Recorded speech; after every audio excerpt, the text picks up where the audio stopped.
when we run it with a single shot. It's because we've used the double shot method and the thermal desorption to clean the sample. So if we had not cleaned the sample with the thermal desorption, this would be what we would have seen, the chromatogram, which would have been very difficult to integrate or interpret. But when we use the first shot, see how clean the sample became from the same injection of the same sample. So that's where we kind of developed the first double shot method. And then we thought that using the first shot as a cleanup step would improve the analytical efficiency of using of your sample. And since then, since 2020, this has become a gold standard that many people use. Interestingly, they don't even cite my paper, but we're the first people to actually do that. So then I'll move into the story of today. So when I started my PhD, when I started doing plastics, it was more focused on environmental exposure. So we're looking at plastics in sediment, biosolid wastewater, seafood and all that. But it got to a point that we thought of using pyrolysis to measure plastics and then look at our human exposure pathways of plastic using pyrolysis GCMS. Because at that time, we knew that the three key sources of plastic exposure to human was injection of plastics through food, inhalation through air, and then dermal contact through the cosmetics and the personal care product we use. But we didn't understand the sizes or the sources of the exposure. So we knew we are inhaling plastics. We knew we are all injecting plastics, but we didn't understand the sources. And then secondly, we didn't understand the particle sizes we're exposed to.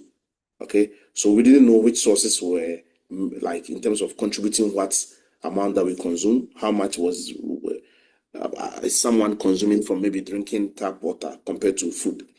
And we didn't know which sizes they were, which size of plastics were in these samples. Like I said earlier, when it comes to exposure and then health impact, the particle sizes matter that much because if you have a big particles in your sample, they could actually go through your gut and then pass out through your poop. But we are worried about the smaller particles that we think could cross the blood-gut barriers. And then what we know is that knowing what we are exposed to, the sizes and the amount and the sources, can directly help us to understand, where these particles could go in our biological tissues or in the human body, and then understand the toxicity. Because if you don't know where the source of plastics that you are exposed to, the sizes, how do you understand their impact? So that was the focus of my work. That has been my focus since the last few years, and I'm going to share some of the data we've generated so far. So the first work we did was to do look at the Australian food bucket. So, we wanted to look at how much plastic people are ingesting just by eating food using pyrolysis GCMS. Interestingly, I'll tell you this. We saw more plastics in the beverages, so like the red wines, those people who like alcohol, the beer, the bottled water, tap water, compared to the normal food, So if you take like an apple, rice, like grapes, the plastic exposure levels were very low compared to someone drinking red wine or tap water. And this is because there's already plastics in tap water, and the tap water is what is being used to make the beers and then the red wines. So even though the tap water has plastics in itself first, during production as well, when they are producing the red wines and the wines and all the beverages, they also go through the production lines, and the production lines will have plastic as well. So we suspect that there's first plastic in the tap water, and there's still plastic being released through the production. So that's why we see more plastics in the beverages than food.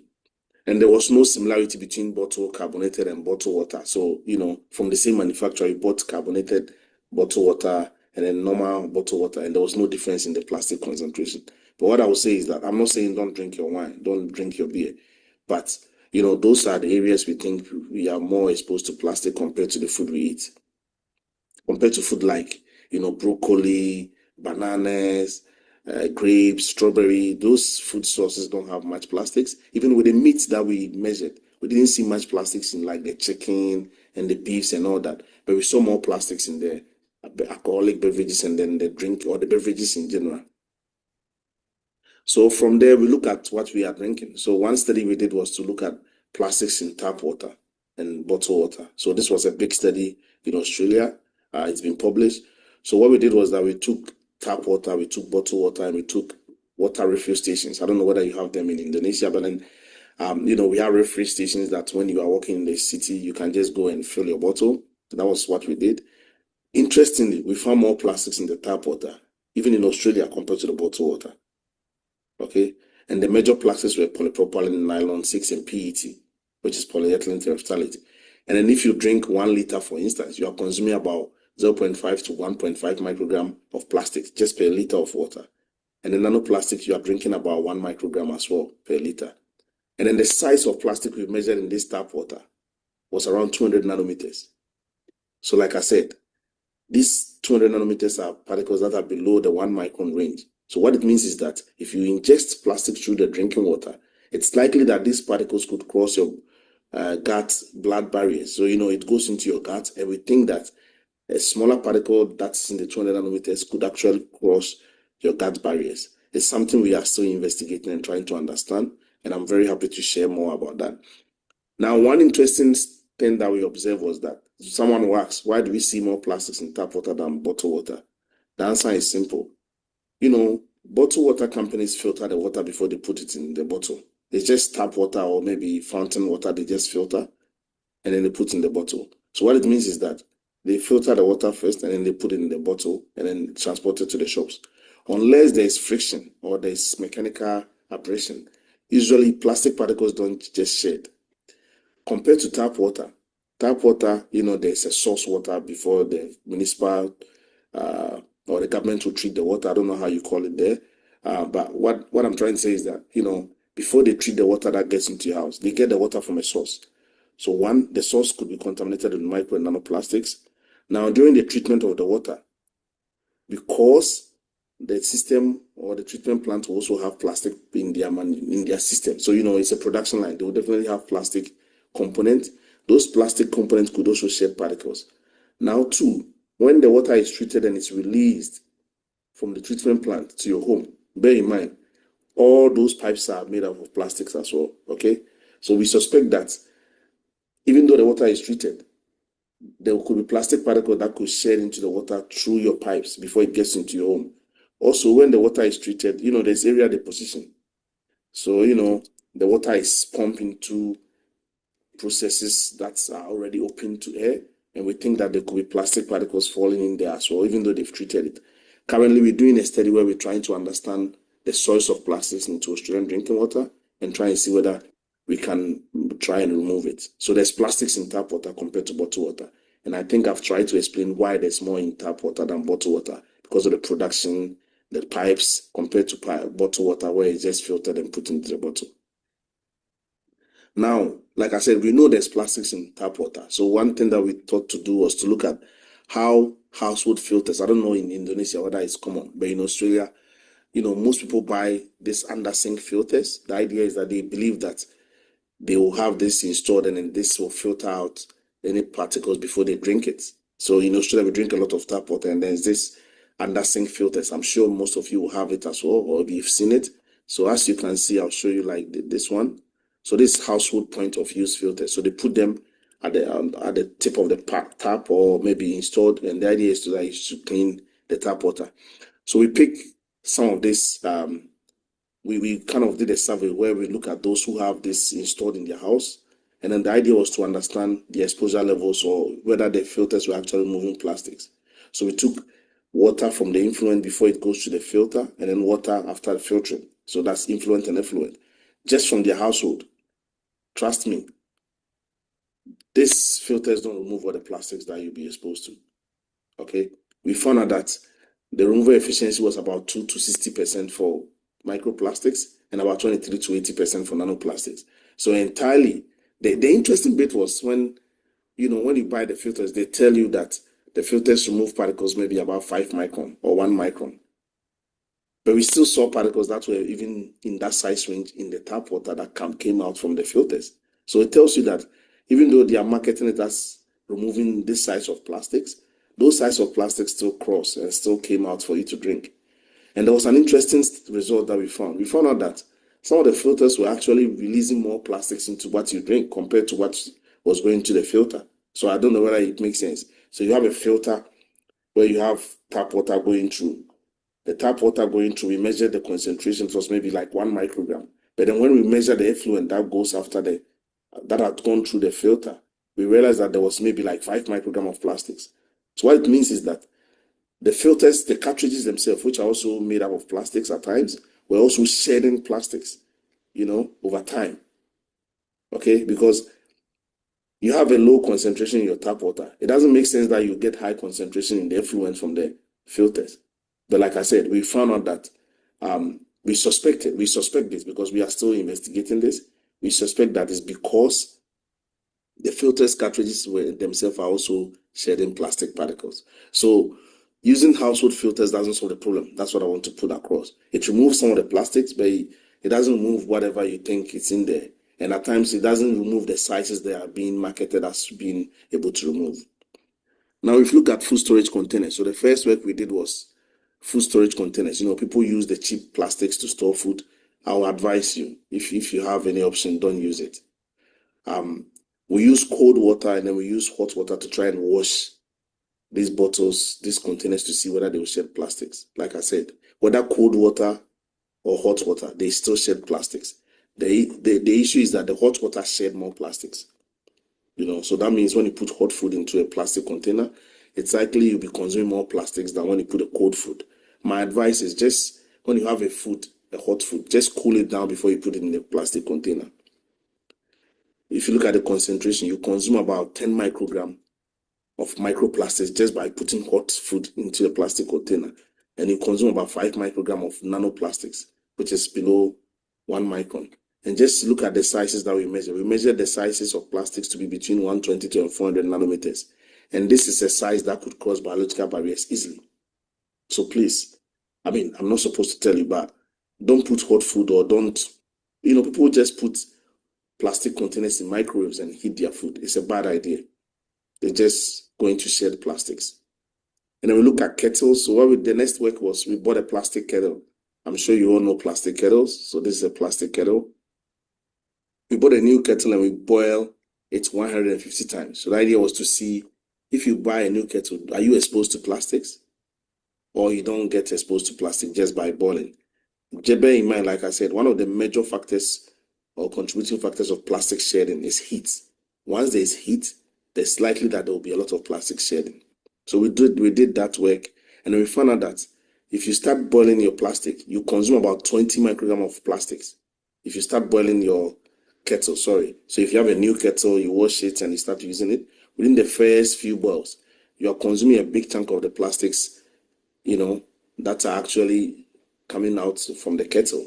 And you consume about 20 microgram per liter of that water that you drink for your morning tea and all that.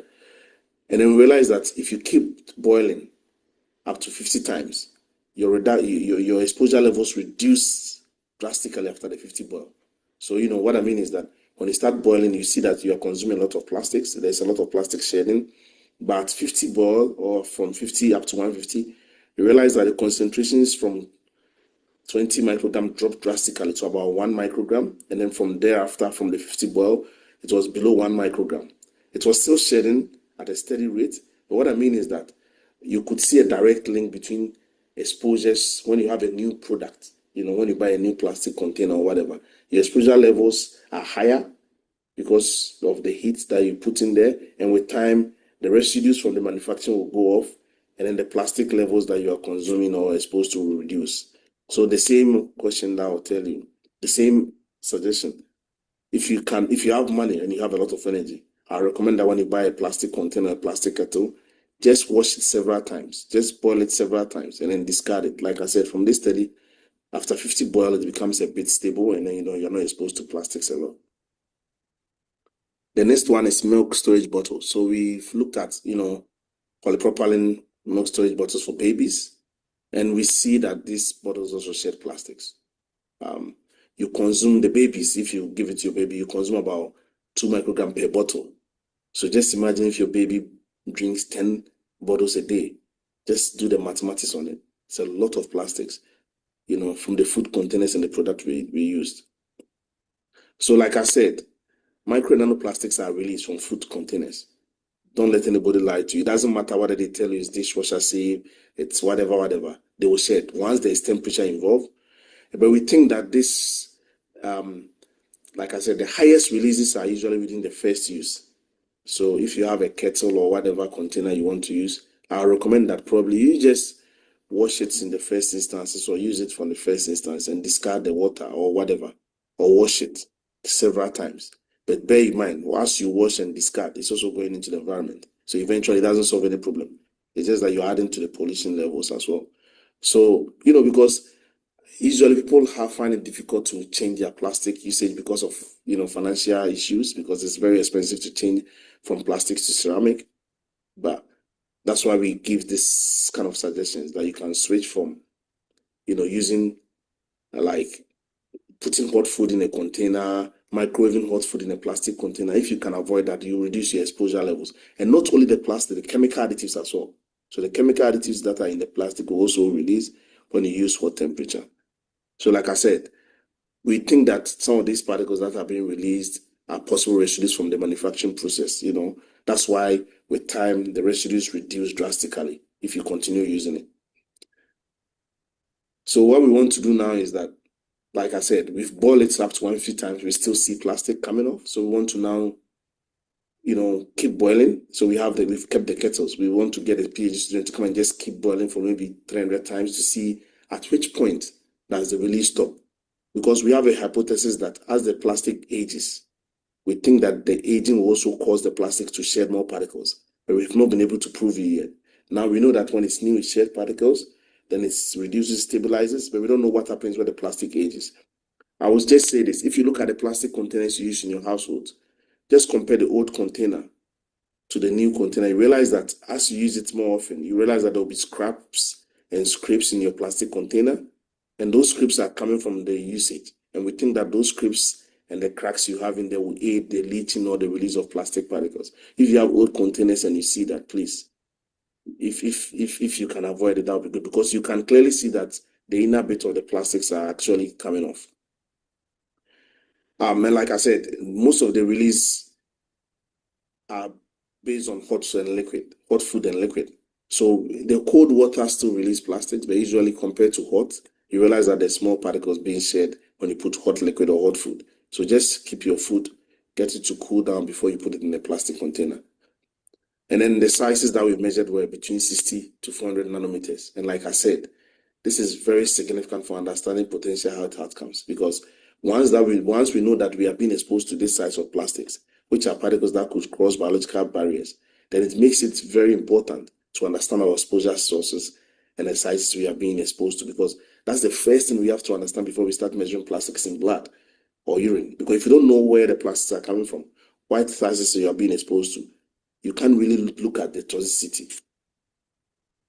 So we also look at coffee cups. I don't know how big coffee cups are in Indonesia, but in Australia, a lot of people drink coffee, and usually they go to the shop and they buy it from, the shop, and they will have a paper cup that is lined with plastics. I'll explain this very clearly.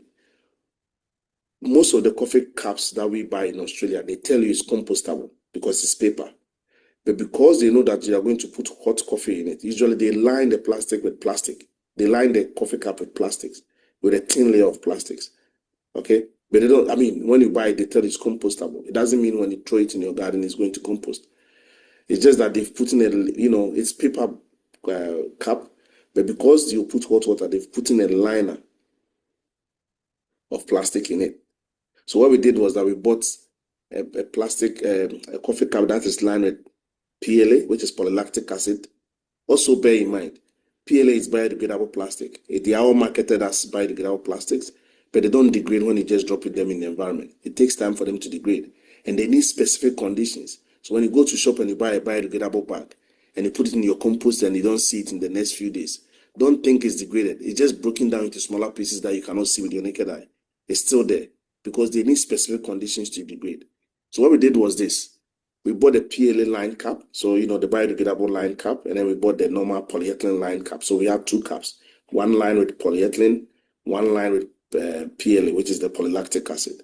When we did the analysis, we realized that the biodegradable cap, which was meant to be sustainable, shed more of the particles than the polyethylene cap. So if you drink one coffee cup, you consume about 10 micrograms of polylactic acid just from one cup like that. Just look at the image. of the particles you see. Just look at it. Even if this is not plastics, can you imagine consuming this every day? It's horrible, you know. So people now go to the coffee shops with their own cups and all that. That will help reduce your exposure drastically. So what I'm saying is that you consume about 11 microgram of plastic just from one cup. So if you drink 2 coffees in a day, that's 22 microgram of plastics, which is polylactic acid or PLA. The PLA, and then the polyethylene lined caps were around 0.9 microgram, and then the sizes, like I said, was between 184 nanometers, and PE had about 168 nanometers of plastic nanoparticles. So these particles sizes are very important because they could cross biological barriers, and this is what we are consuming. Now I'll give you a brief data of some of the work we've been doing. This one, the work is not complete, but I thought I would share with you. You know, we have this plastic bottle we give to our kids to go to school, and I'm sure most of you have plastic bottles as well. I use stainless steel bottle, by the way. So this is normal drinking water that, you know, when you're going to the office, work, or whatever, you just have a bottle, you fill it with plastics. They all shed plastic particles. Whether you put cold water or hot water, they all shed. We found out that they still shed even after 10 rinses. So if you rinse the bottle even 10 times, you are still consuming plastics. Similar to the kettle, we don't know whether the age of the bottle will also be a factor, and it's something we want to investigate. But what I'm trying to say is that even just using the plastic bottle, you know, by itself, with cold water and hot water, still shed plastic particles. And even after 10 times of rinsing, there was still plastic coming off. I would recommend, you drink, just look at the concentration. You drink about 50 microgram per bottle of microplastics and about 3 microgram of nanoplastics. This is huge. This is very huge to be drinking into your system. And if you have kids and they go to school with plastic bottles, they are drinking it. Stainless steel bottle like this is very expensive, but not that expensive. Like I said, there's already plastics in the drinking water. So if they are also shedding plastic from the bottle, that's a double problem because they are drinking the plastics in the tap water and they're also drinking the plastics from the bottle as well. So some of the work we've been doing is to try to understand, you know, these days there's a big push for recycle. There's a big push for people to use recycled plastic containers. Trust me, it's the worst of thing. Because we see that comparing the virgin plastics with the recycled containers, there's more plastic being shed from the recycled containers compared to the virgin polymers. So let's say if I have a virgin polyethylene container and someone uses recycled polyethylene container, the exposure levels, we measured about 25 microgram of plastic from just one container of recycled. And if you compare that to the normal bottles, like the normal virgin containers, it's huge. You know, just using a recycled container itself shed a lot of plastics. And these were all measured with pyrolysis CMS. Now, the second work we've been doing is to try to understand, which will probably be relevant to Indonesia. You know, I come from Africa, and usually people burn plastics. You know, people burn plastics. Now, we've been trying to understand our exposure levels to micro and nanoplastic just by burning plastics. And we found out that if you burn plastics, you're actually being exposed to nanoplastics and microplastics. So if you have kids and they are burning plastic, just tell them not to go close to it because the smoke that comes out will have micro and nanoplastics, which they will definitely inhale. I mean, it's not advisable to burn plastics in the first place, but, you know, people from our part of the world, usually people burn plastics in their households or just around the corner. And then what we've measured is that if you burn plastics, so I think we put in about 7 microgram of plastics and you're exposed to about 3 microgram of nanoplastics. Just by burning 7 gram of plastics, you're exposing yourself through inhalation to about 3 to 5 microgram of plastics. I've already explained the plastic bottle, so I wouldn't waste my time on it. But the idea is that, like I said, if you have kids, if you drink from plastic bottle and you can swap to stainless steel, that'd be a great idea. Now, we've also been testing the release of plastic from reusable cups, as you can see here. These days, a lot of people use cups that are reusable. So the idea is that it's polypropylene, but then they believe that by reusing it, they are saving, you know, the planet. They are not releasing or they are not polluting the environment. But the idea is that they are actually consuming a lot of plastic by using the reusable cups. We've done the washes for about 5 times of the same reusable cups, and the 5th wash still shed plastics. Now we are looking at the release of plastic from baby wipes, wipes that ladies use to clean their makeups, wipes for baby. Some of them actually have about 70% of plastic, so we're testing them now to see whether they release plastics, and we know they release. We are testing for the release of plastic from textiles as well, so we're trying to understand whether, so textiles, what I mean by textiles here is not the clothing alone. I meant to say the bed spread that we sleep on, the bed sheets, our pillowcases, some of them are made of synthetic materials, synthetic polyesters. And the idea is to understand whether, if you sleep on your bed, whether you are exposed to this polyester. So we are designing a study where we are trying to understand our exposure levels to polyesters just by sleeping on a bed, or how you sleep on your bed, from your pillows, your curtains, and all that.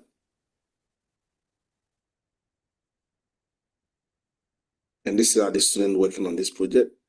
I thought I would just share some of these studies that we've done as well. So recently we did a work where, when you go to the shop and you buy a container, they tell you it's dishwasher safe. It's good. You can put it in the dishwasher. It's whatever. So what we did was that we just bought those kind of marketed products as dishwasher safe, and we just chucked them in the dishwasher. And then we washed them with detergent and everything to collect the wastewater. Trust me, look at the images. There were plastics even in the dishwasher detergent itself, and there were plastic being shed from the dishwasher itself. And we think that is because there's temperature, we use about 70 degrees. Most dishwashers will be around 70 degrees. They all shed plastics because of the temperature and because of the water and then the cycles. And then per household, per wash cycle. So if you put containers in a washing machine, you release about 1 million particles per cycle, or 120,000 particles.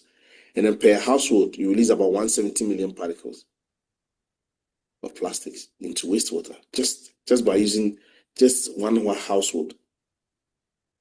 Just look at the number of plastic we are exposing the environment to. And then what we did was that because we saw that the detergent of the dishwashers had plastics, we bought the detergent brand in Brisbane or Australia and then tested them. I've tried to de-identify them. So we realized that the capsules, the capsules that we use have more plastics. And it's because the capsules, when you buy the dishwasher capsules, they have this plastic coating. They're already in a plastic coating. And this is PVA, which is water-soluble polymer. So because it's water-soluble, what people don't think about it, what it means is that once you put it in water, it dissolves. But it's actually a plastic.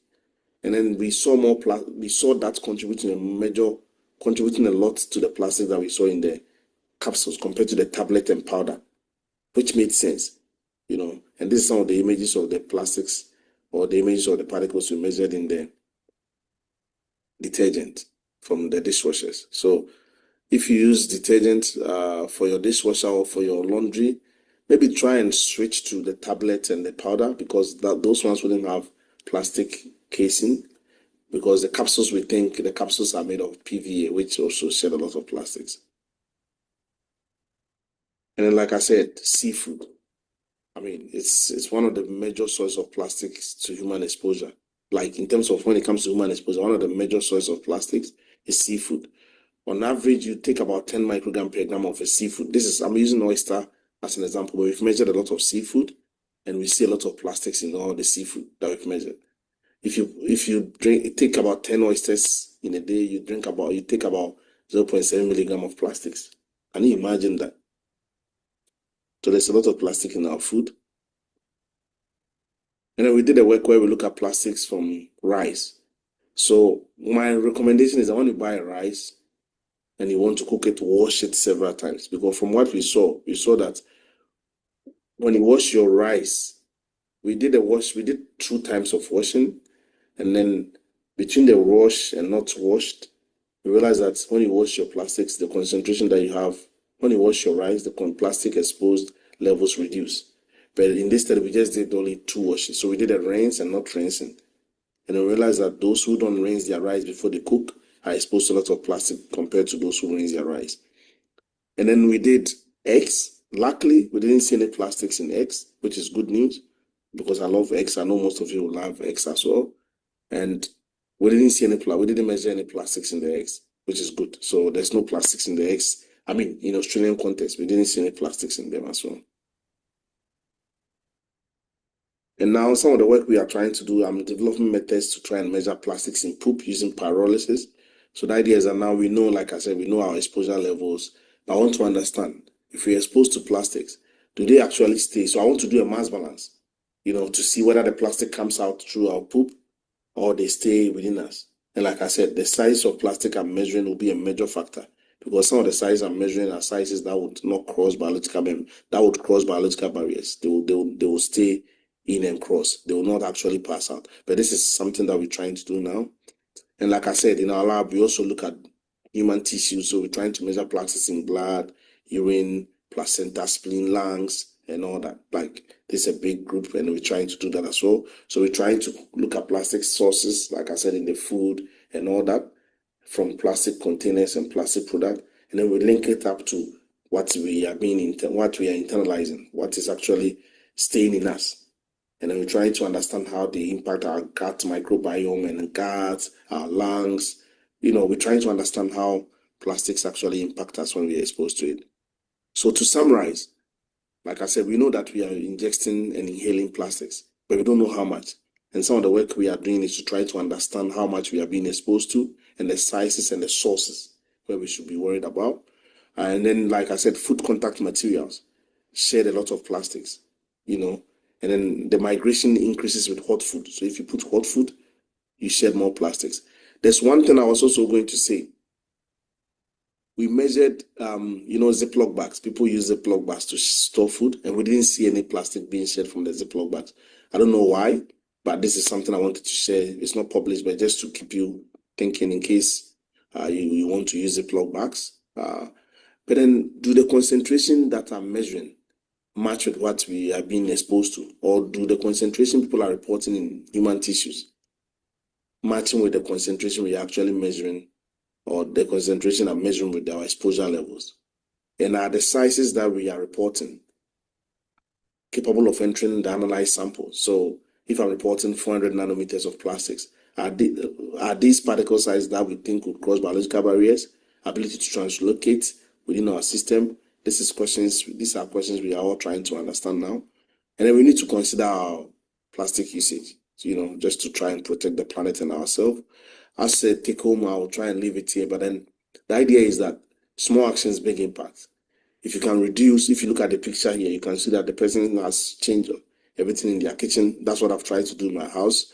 Reduce your plastic usage, avoid single-use plastic, use reusable alternatives. No, don't heat food. Like I said, don't be heating food in plastic containers. Don't heat food in the microwave. Just pour the food from your plastic container onto a ceramic plate and heat it before you eat it. And then mind your laundry and clothing. Like I said, we are seeing that plastics are being shed from clothing, and now we are trying to understand whether they shed from plastic sheets and all that. And then personal care products. Like I said, we've measured plastics in detergent, and now we're increasing it to personal care product that we use, like makeups and all that, to try and understand our exposure. So if you can reduce that, that'll be good. If you can reduce your indoor exposure, we know there's plastics in there. Staying indoor will mean that you'll be exposed to all the plastic that is in your enclosure. But if you go outside, don't stay there. Just try and vacuum, vent dry. Just try and, when you're doing a vacuum, try and move your kit away from there. Try and vacuum regularly. Just do your best to try and reduce your exposure. And with that, I'll end my presentation. And this is a picture of our group. I'd like to thank Mindaru Foundation, Queensland Government, the High Tech, and especially Frontier Lab, who have been supporting the work we do, supporting us with pyrolysis knowledge, maintenance, and instruments. So, if you want to get in touch, please just get in touch. I'm around. I'll be traveling, but when I come back, all the emails you send me, I'll reply. We can stay in touch. We can connect, and then we can, talk more about collaboration. If you have any question, please just ask me. Thank you so much for your time. Thank you.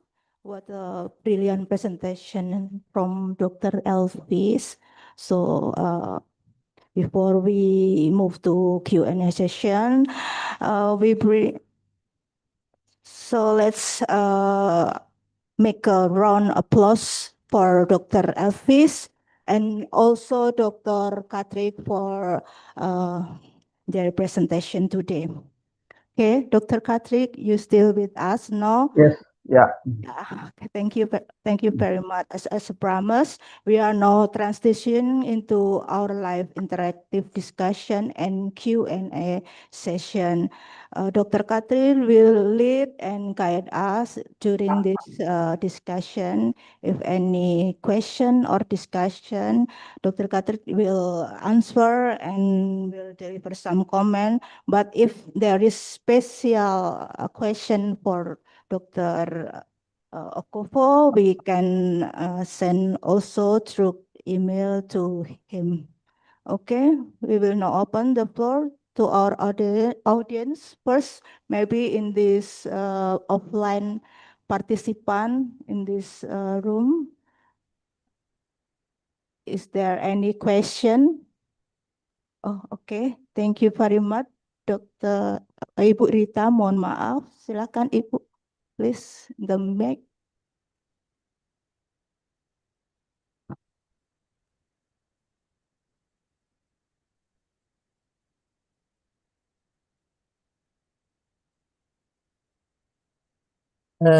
Thank you very much, Dr. Elvis. So I check, do you hear my voice, Dr. Elvis? Unfortunately, Dr. Elvis is not online. Okay, actually, he's traveling to another city within Australia. That's why he could not come online for his presentation. He has shared the pre-recorded video of his presentation. So, if you have any question for Dr. Elvis, I will try to answer, or I will pass it to Dr. Elvis to answer by email. Okay. Okay. My question is regarding the health using the glass or plate. There are contain the microplastic or nanoplastic, and you tell that we can check laboratory by PTR or something like that. So my question is, the first one is, which one the better to check the laboratory for the microplastic and nanoplastic, the advanced test in Europe or in America and then in Asia? That is the first question. And other is regarding to Dr. Elvis regarding the, as you mentioned that PLA lining is actually, as I know, that is the advanced using the plastic, yeah, in glass, in the cup or plate. But you say that PLA lining is also containing the microplastic and nanoplastic. So that if I think we should be encourage all the people again using, if you know, you remember that our grandma say always using the reusable glass or plate, using the ceramic, something like that, so that it is limited to explore regarding the micro and nanoplastic.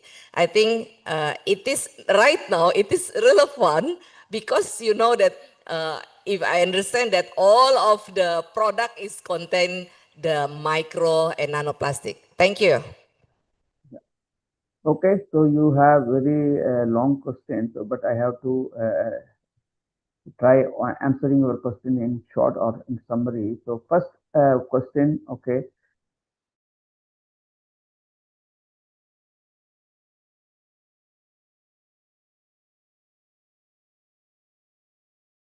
Okay, sorry, I was in mute.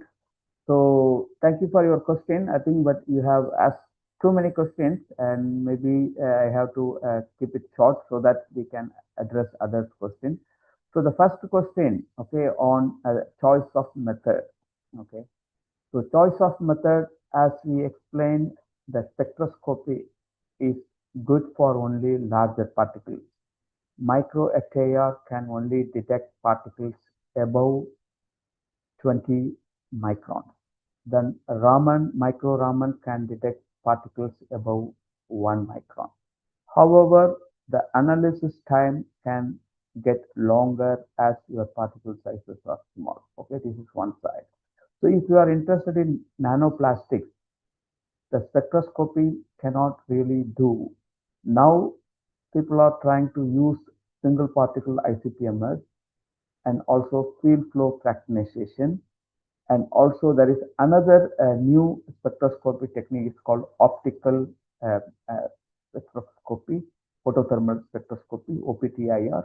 So that can go to some nanogram scale identification. Okay. So compared to the spectroscopic approach, the pyrolysis GCMS is more simple and more fast. As I said, in spectroscopy, the analysis time goes longer when your particle size is smaller, but pyrolysis GCMS, the analysis time is always same, whether it is nanoplastic or microplastic. But as of now, there is no gold standard. So you have to try more than one technique to understand the plastic characterization. The second question on the PLA in cup, yeah, because people are trying to consider a biodegradable polymer, but like what Dr. Elvis told, even the biodegradable plastics does not degrade very fast. It still takes some months compared to years. So when it comes to the release of microplastics, even biodegradable plastics also can release microplastics. So the key message that Dr. Elvis is trying to put across through his presentation, please avoid using plastic containers for heating the food or drinking or consumption of food. We should go back to our traditional way of living, use metal containers or ceramic containers, yeah, something of that nature. So that's the message. But to put it into practice, avoid plastics. It's always a challenge that we have to balance. Thank you. Thank you for your explanation, Dr. Kartik. Ibu Rita, any additional comments? Do you agree with this comment? So we can move to other category with metal or glass maybe. Okay, maybe the next session is for online participant because we have limitation in time. Maybe we can read some question from online participant. Not all the question, but maybe it's priority or important question. Maybe number 1 and number 6. Yeah. Okay. Okay. Number How 1, much is? maybe. I'm sorry. Yeah, you will read. Okay. You will Yes. read for me. Okay. Okay. Maybe we can read our online question, Dr. Katri. Yeah. Is GCMS the gold standard for detecting micro and nanoplastic, or are there non-destructive method that can be used instead? Maybe it's already in the presentation, but this is important thing in the question. Yeah. Yeah. Are there any internationally recognized standard reference method? Okay. As I said, as of now, there is no gold standard or single standard. There are some standards under development, okay, by ISO and European Union and also ASTM. But these standards give more like a guidelines where if you want to do something on sites, you go for non-destructive technique. For mass analysis, you go for thermal analysis like pyrolysis, VCMS. So at this moment, we are not able to really pinpoint one technique is enough. So more research is being done to really streamline, and in the future we will have one technique as a gold standard, other one like one for screening, one for confirmatory. So that's something we do not have now. So more work is required. Okay, thank you, Dr. Kartik. Maybe the next question is about regulatory limit. It's also have relation with second question, this question number 6. Maybe we can move to question number 6.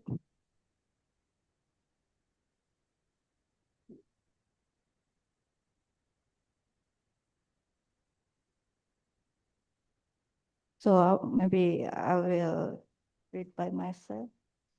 Just wait.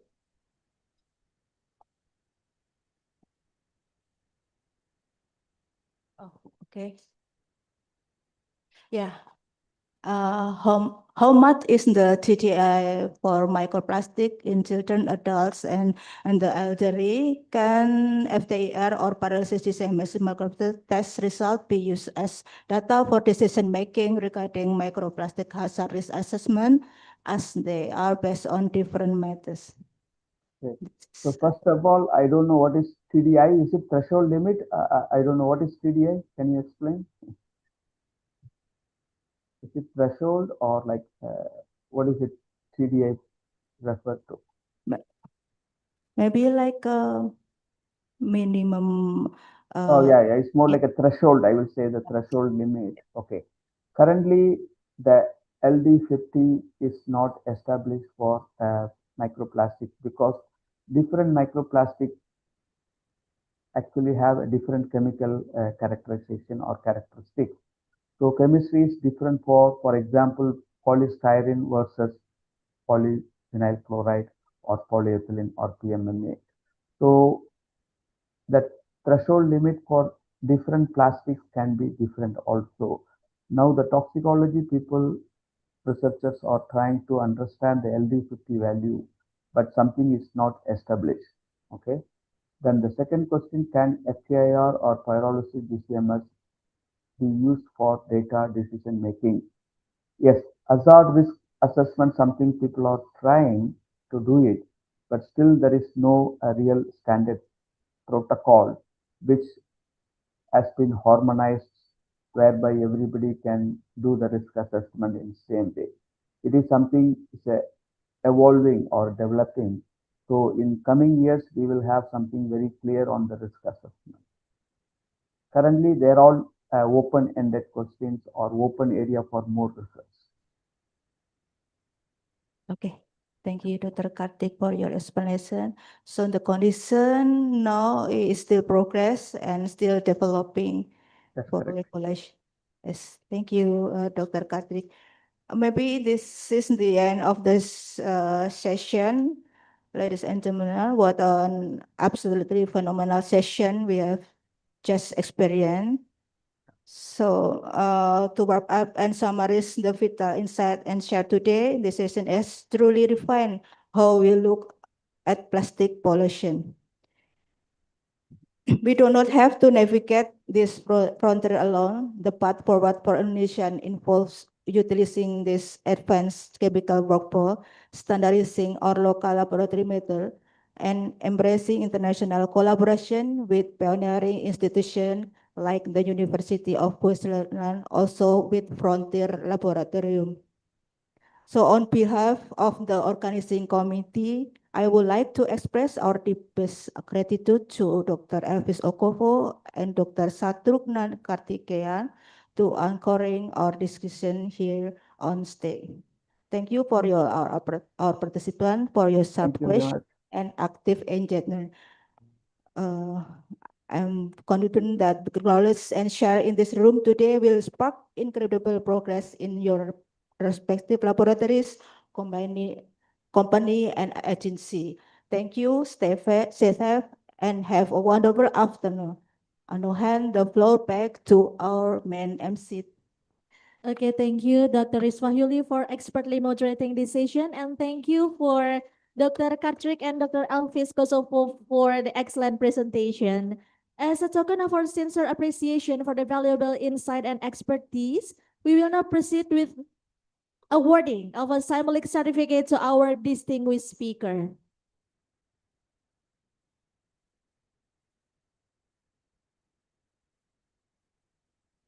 This is a certificate of appreciation for Dr. Alvis Kosovo and Yes, this is the certificates of appreciation for Dr. Kartik. And ladies and gentlemen, please join me in giving them an online well-deserved round of applause.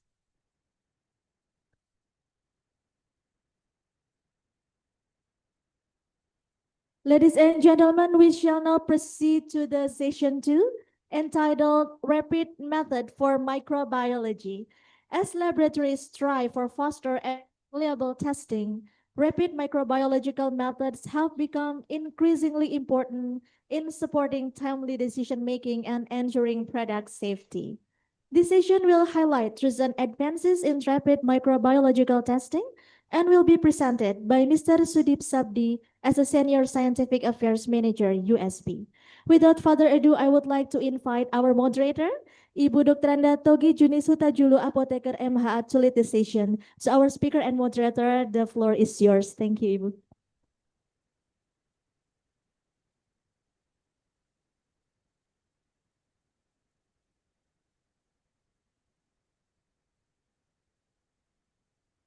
Thank you, Mbak Nia, as moderator, as MC, sorry. So, good afternoon, good morning, everyone, to our speaker as well.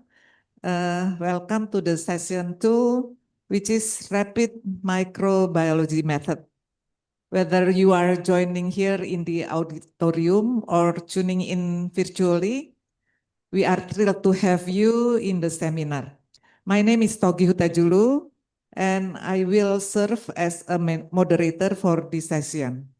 So, as we all know, in laboratory technology, balancing speed with accuracy is a constant challenge. Traditional culture methods are reliable, but the industry demands faster data. Today, we are exploring how rapid microbiological methods, RMM, bridge the gap by delivering faster quality control decisions, including potential regulatory use of RMM in medicinal product testing. To guide us through this topic, we are privileged to have online Mr. Sudip Sabda, PhD, Senior Scientific Affairs Manager of the United States Pharmacopoeia. He will share insights on how RMM technologies are transforming lab workflows, reducing lead times, and optimizing turnaround accuracy. So, without further ado, please join me in welcoming our speaker, Dr. Sadip Sabde.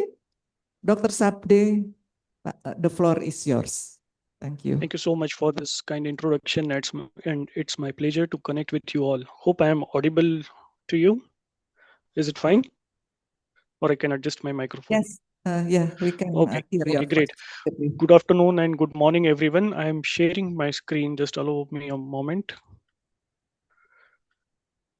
Yes.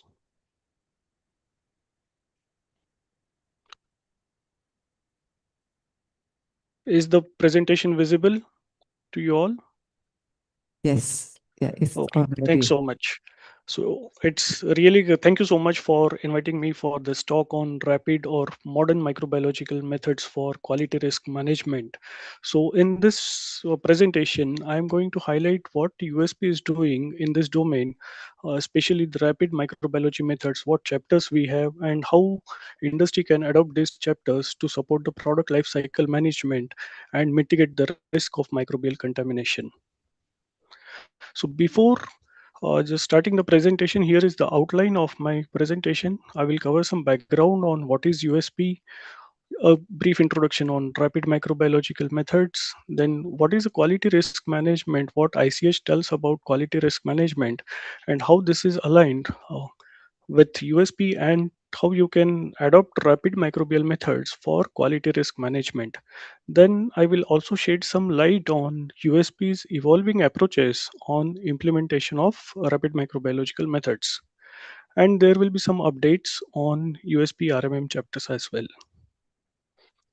So before I start my presentation, let me talk about our priority commitments for the cycle 2025 to 2030. So this is a 5-year cycle, and USP typically works on this 5-year cycle basis.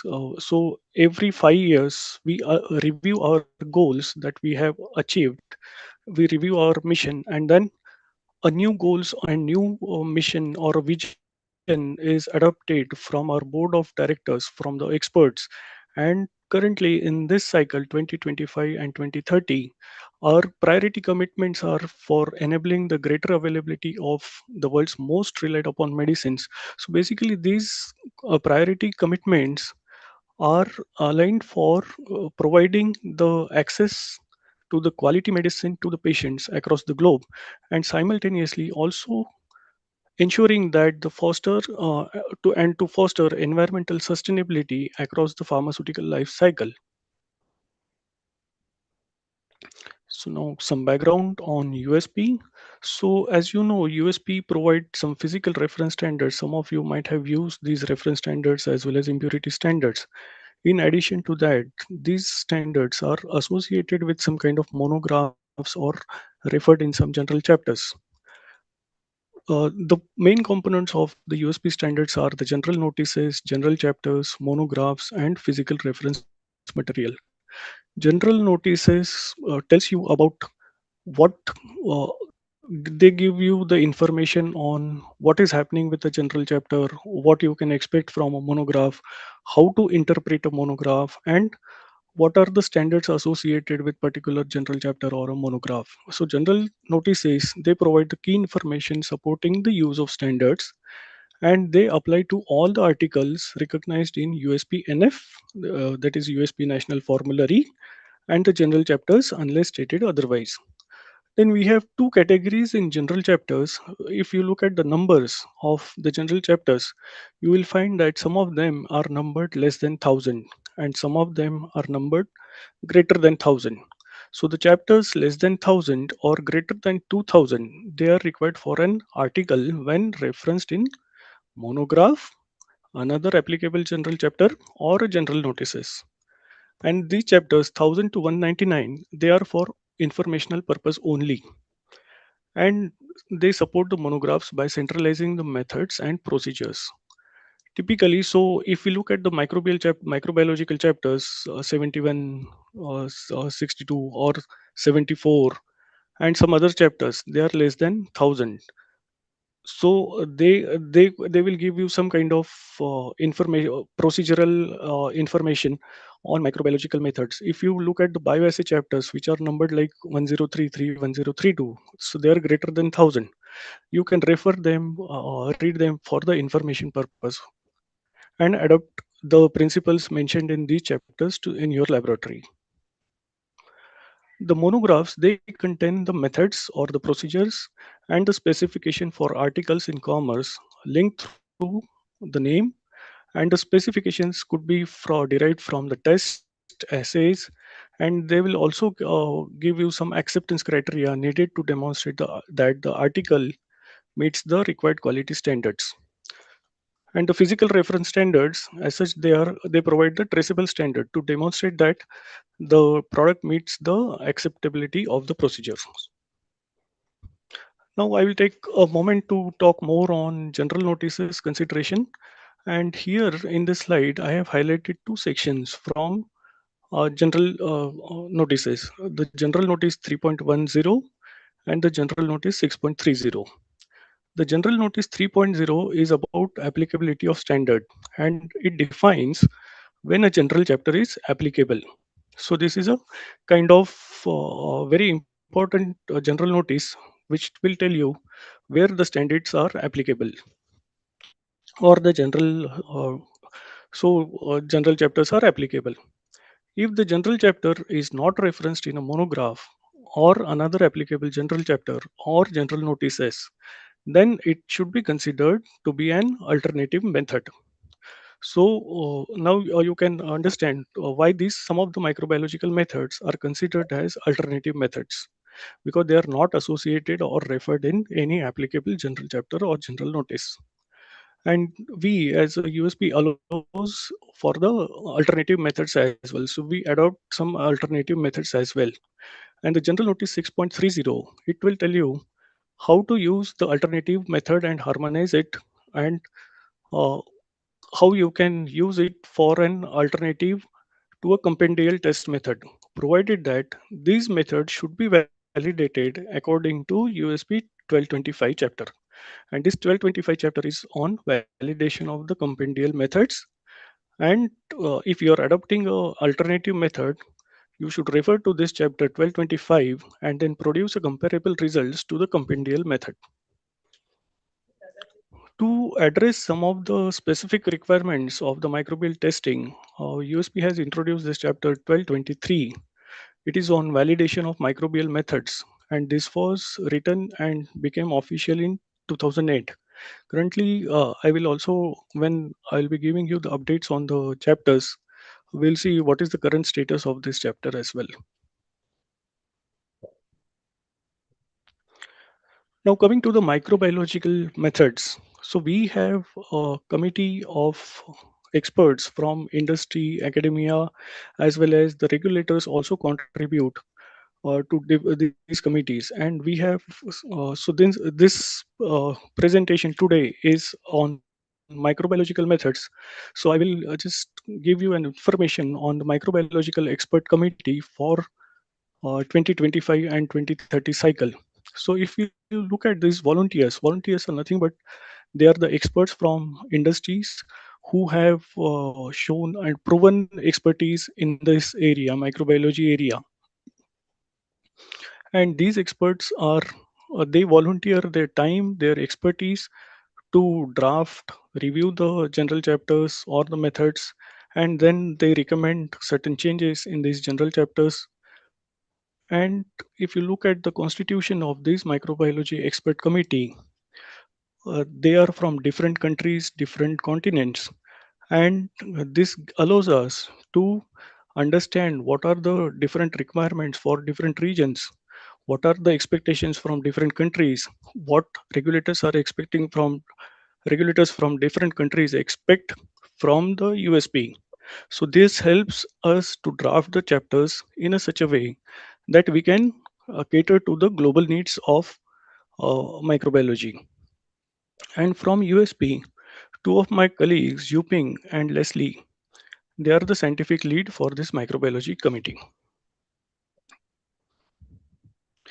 Now, this microbiology committee, this also has 5 different subcommittees, and these subcommittees are focused on different topics or important aspects of microbiology.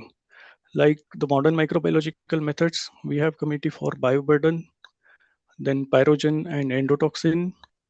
The other committee is on microbial control and sterility assurance. And we also have a committee for dietary supplements and food ingredients. So these members, they lead this subcommittee, and they are from the MEC, that is Microbial Expert Committee.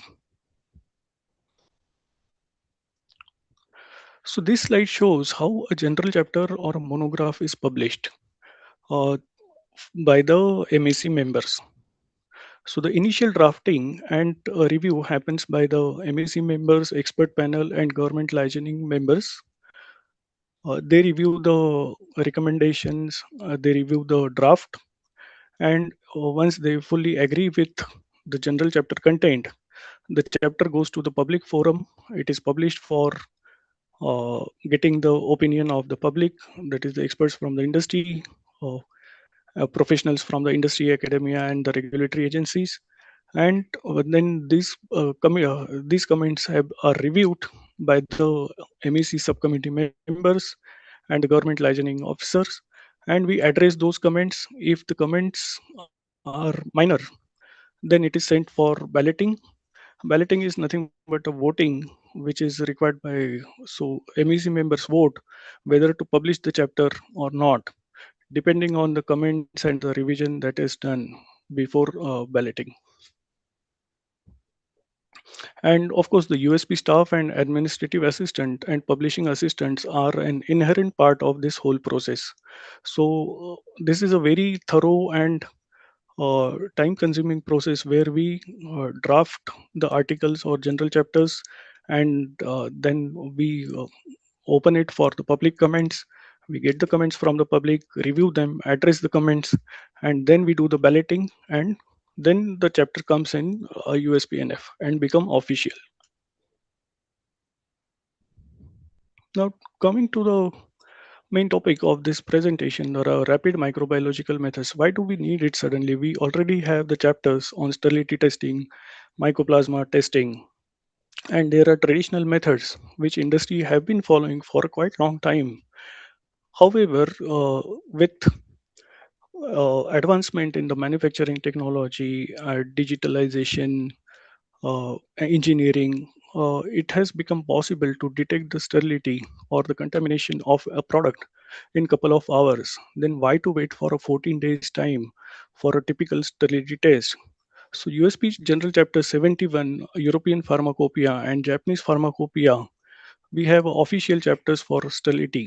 However, it requires a 14 days of incubation, and the mycoplasma test, this also requires a 28 days time of incubation just to detect the mycoplasma in the test sample. So this is a very time consuming method, and most of the time you get the retrospective data on the sterility or mycoplasma detection. And then after say 14 days or 28 days, if the product is found to be contaminated, then you have to recall it or discard whatever the batches you have. So it is a kind of risky, somewhat risky or not practically feasible methods to wait for such a long time, and hence they are not suitable. These methods are not suitable for the products with a short shelf life, limited supply, and urgent needs. Now, you must be knowing that cell and gene therapy, these are the products where the cells are derived from the patients. They are engineered in a laboratory, in a hospital setup, and then they are again sent back or administered to the patient. So this happens within a couple of weeks time, and it is not possible to wait for 28 days or 14 days.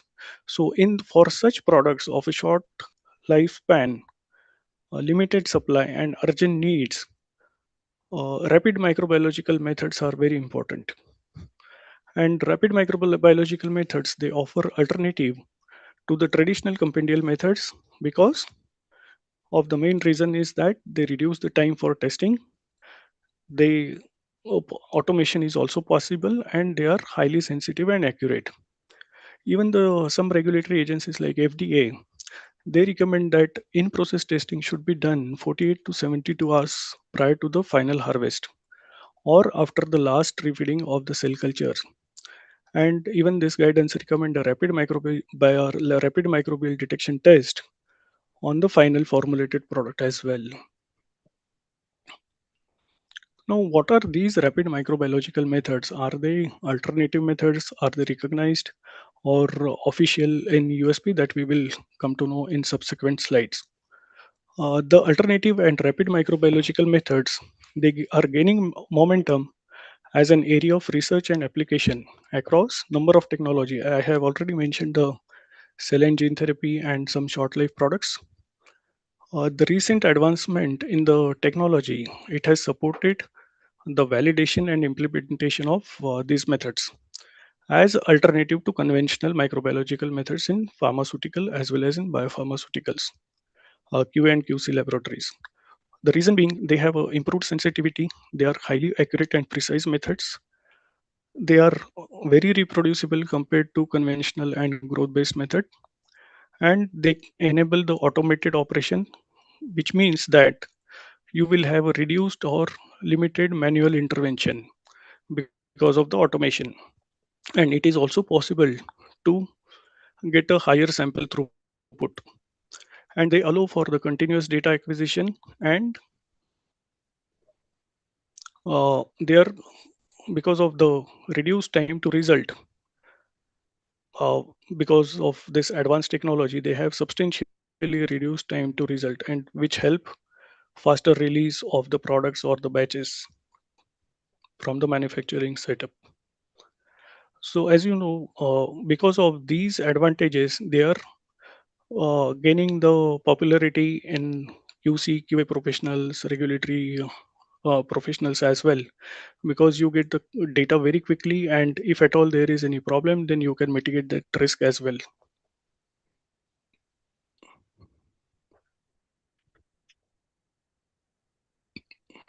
Now, we'll see how this introduction of emerging technology as alternative methods, what USP is doing. So we have drafted some of the chapters, and we intend to introduce the chapters following a science and risk-based approach. And this is a data-driven approach where we get the data from the partner laboratories or the industry. We review the data on these alternative methods, and uh, based on the data, all the decisions are taken to introduce the chapters. We adopted a planned phase introduction of these chapters.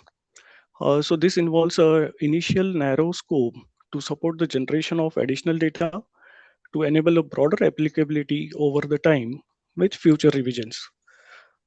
Then it also involves this also allows us to introduce a risk-based concept where appropriate, and it also allows us to add an enhanced suitability requirement in the relevant general chapters.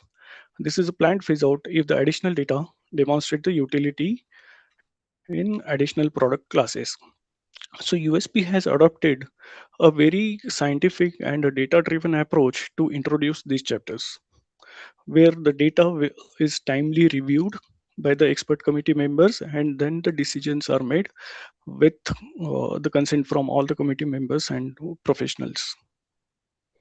So this reaffirms that the new technologies are considered to be alternative methods by the USP, and as such they require the additional verification and or validation to comply with general notice 6.30. We have already seen what general notice 6.30 is, and with that you also have to demonstrate that the comparability between the alternative method and the compendial method by referring to the chapter 1223, which is for microbial testing. So you have to mm, do the validation or verification as per chapter 1223.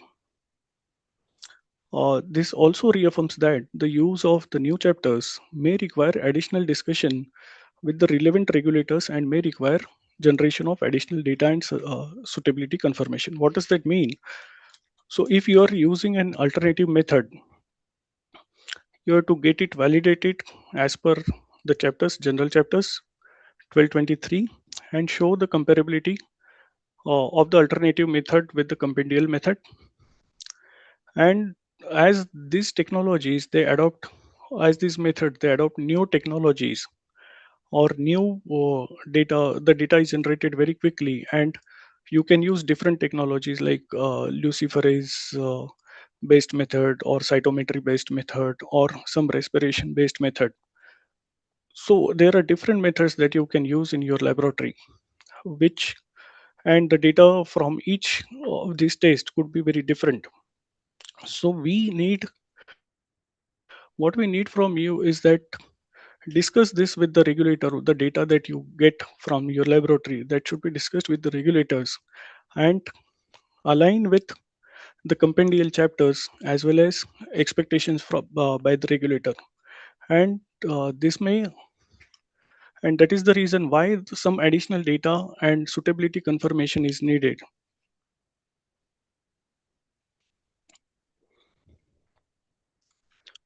Now I'll switch gear to what is exactly a risk-based approach. Why risk-based approach is important. I have already mentioned that USP has adopted a science-driven and a risk-based approach. Now, how this approach can ensure a stability that we will see, and how the rapid microbial methods are aligned with the risk-based approach. So, as you already know, the compendial methods like USP 71, they require long incubation time of 14 days, and they give the retrospective sterility results. The risk-based process control, however, they can be embedded as a control mechanism in the design and monitoring, which can help improve the sterility in a manufacturing setup. And if you adopt a microbiological method, rapid microbiological method, that will enable the faster detection of contamination which can support the timely decision making, and it also reduce the product release time.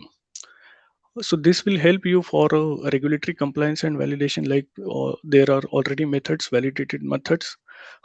These must comply with the USP guideline to complement the existing quality systems effectively.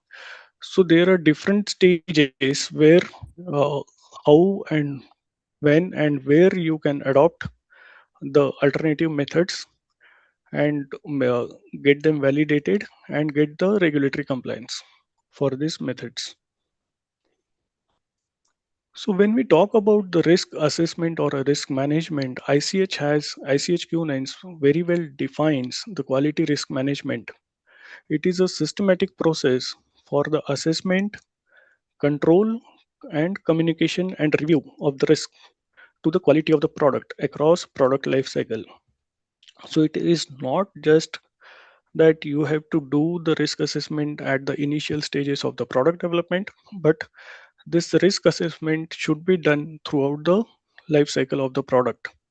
And as it involves different stages of manufacturing, commercialization, or the development of the product as well, it is not just a microbiologist's job to do the entire risk assessment, but it's a collaborative effort.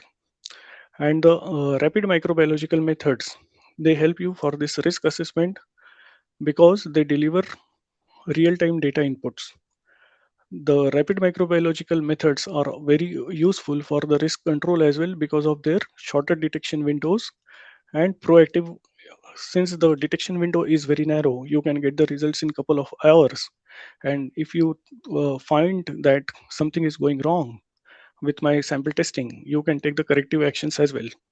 So rapid microbiological methods have this flexibility or allows you the flexibility of taking the corrective actions immediately. And as the results are getting generated rapidly or in a very narrow period of time, that is few hours or 2 to 3 hours to 48 hours window time, so you can communicate these results with your quality assurance department, management, or the regulators. So they also get an idea how the risk management is going on and whether the product is sterile or meeting all the quality standards or not. So that will help them for the decision making for releasing the batch or approving the product as well. Now, how to apply this QRM principles, that is a risk assessment, communication, and control to the microbial risk.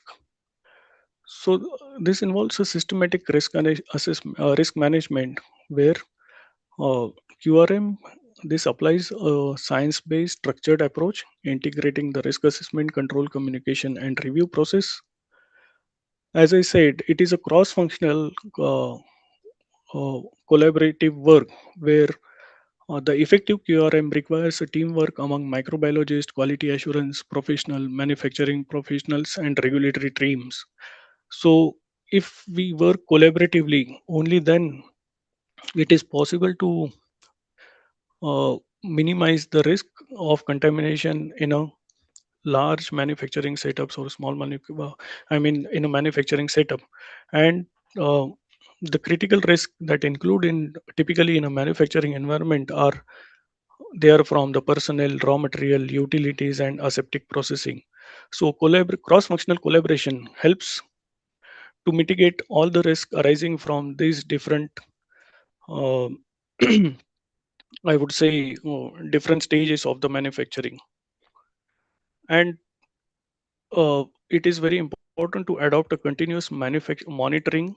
You have to establish a process where you can do a continuous manufacturing, continuous monitoring of the process, and then uh, use the digital tools to for ongoing data monitoring and also for the decision making on how to do a corrective and preventive actions that will help to enhance the product quality as well as the compliance. As I said, USP has adopted a science and risk-based uh, approach for introducing different chapters on rapid microbiological methods, and this is largely aligned with the ICHQ9 principles as well.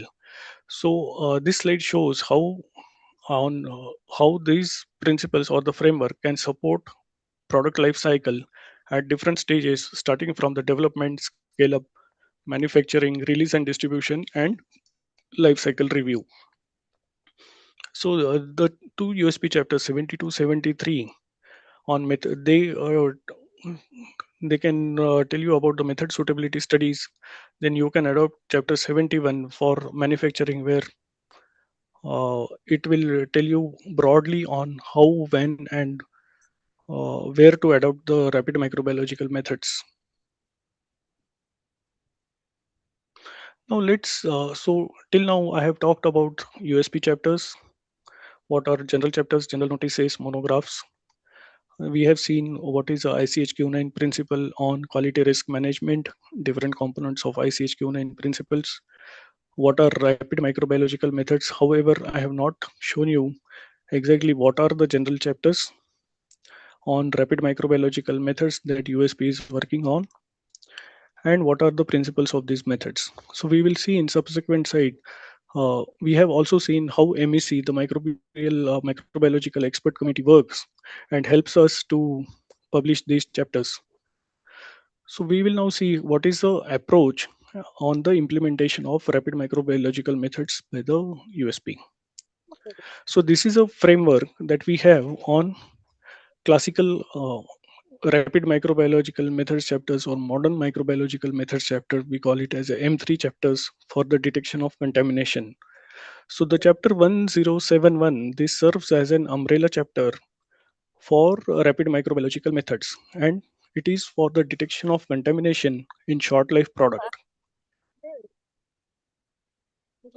So these chapters tell you on how, when, and where to apply and adopt the rapid microbiological methods. And under this, so you can consider this as a guiding chapter or an umbrella chapter, wherein there are different chapters, like chapter 72, which talks about respiration based method for the detection of contamination in short life product. So this chapter is official in August 25. Then another chapter 73. This is ATP bioluminescence based microbiological method for the detection of contamination in short life products. This as well official in August 25. So the chapter has the almost the same content, but they differ in the principle of the method. One is a respiration based method where the consumption of CO2 is measured in respiration based method, and in ATP bioluminescence you can use the luciferin detection reagent to measure the ATP activity of live microorganisms. Then the third chapter 74, solid phase cytometry based microbiological method. This chapter will is in balloting now. This is already published in the public forum for comments, and currently it is undergoing balloting, and if the balloting goes well, it will be very soon become official. We are also working on a new chapter, nucleic acid amplification method for detection of contamination in short life product. So this is currently under development, and I would like to encourage you all to scan this QR code on chapter 72 and 73. If you have any data on these methods, you can share that with us. That will help us to review and adopt these methods, so that these methods can be published and become compendial methods going forward. So currently this call for data campaign is for engaged to support for the other applications through USP compendial announcement. So I would like to spend time. If you have mobile phones, you can scan this QR code and let us know your questions on these chapters, methods. And if you want to share the data, you can share the data with us as well.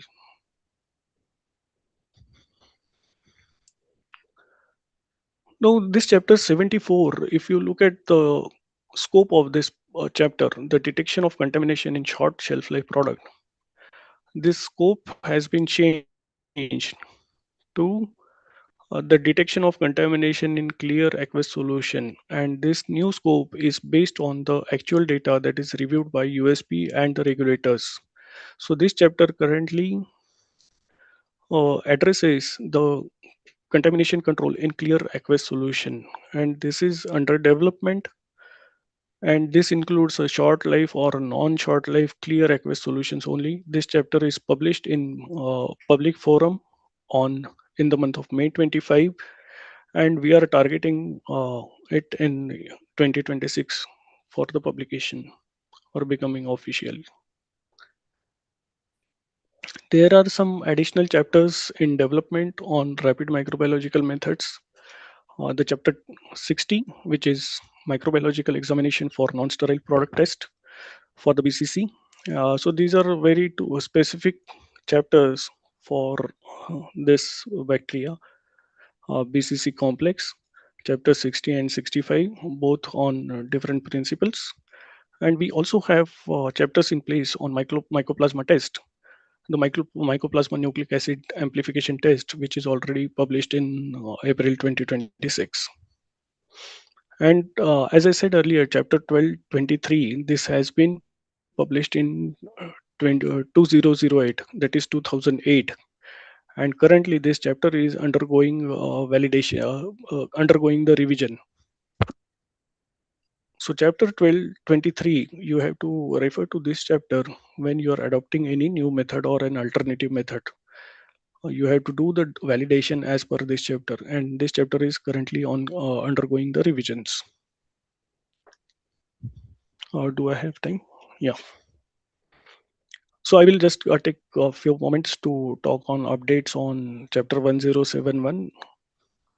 So this chapter, rapid microbiological methods for detection of contamination in short life product. As I said, it is an umbrella chapter, and it refocuses on the short life products and define the user requirement specification. Uh, it also introduces you to a calculation to evaluate the probability of contamination and define the adequate sample volume. So you will get an idea on what is the probability of contamination, how much volume you should take for the sterility testing, depending on your batch size or sample size. This chapter also provides more guidance on validation and suitability testing of the rapid microbiological method, and it also update on the example technologies to align with USP MAC evaluation. The methods I think we have already discussed on previous slide: ATP bioluminescence, nucleic acid amplification, respiration, and solid phase cytometry. So these are some of the requirements. I will not go through each of the user requirement specification, but there are plenty, many user requirement specification that have been highlighted in this chapter 1071. So it will, this chapter addresses all these URS.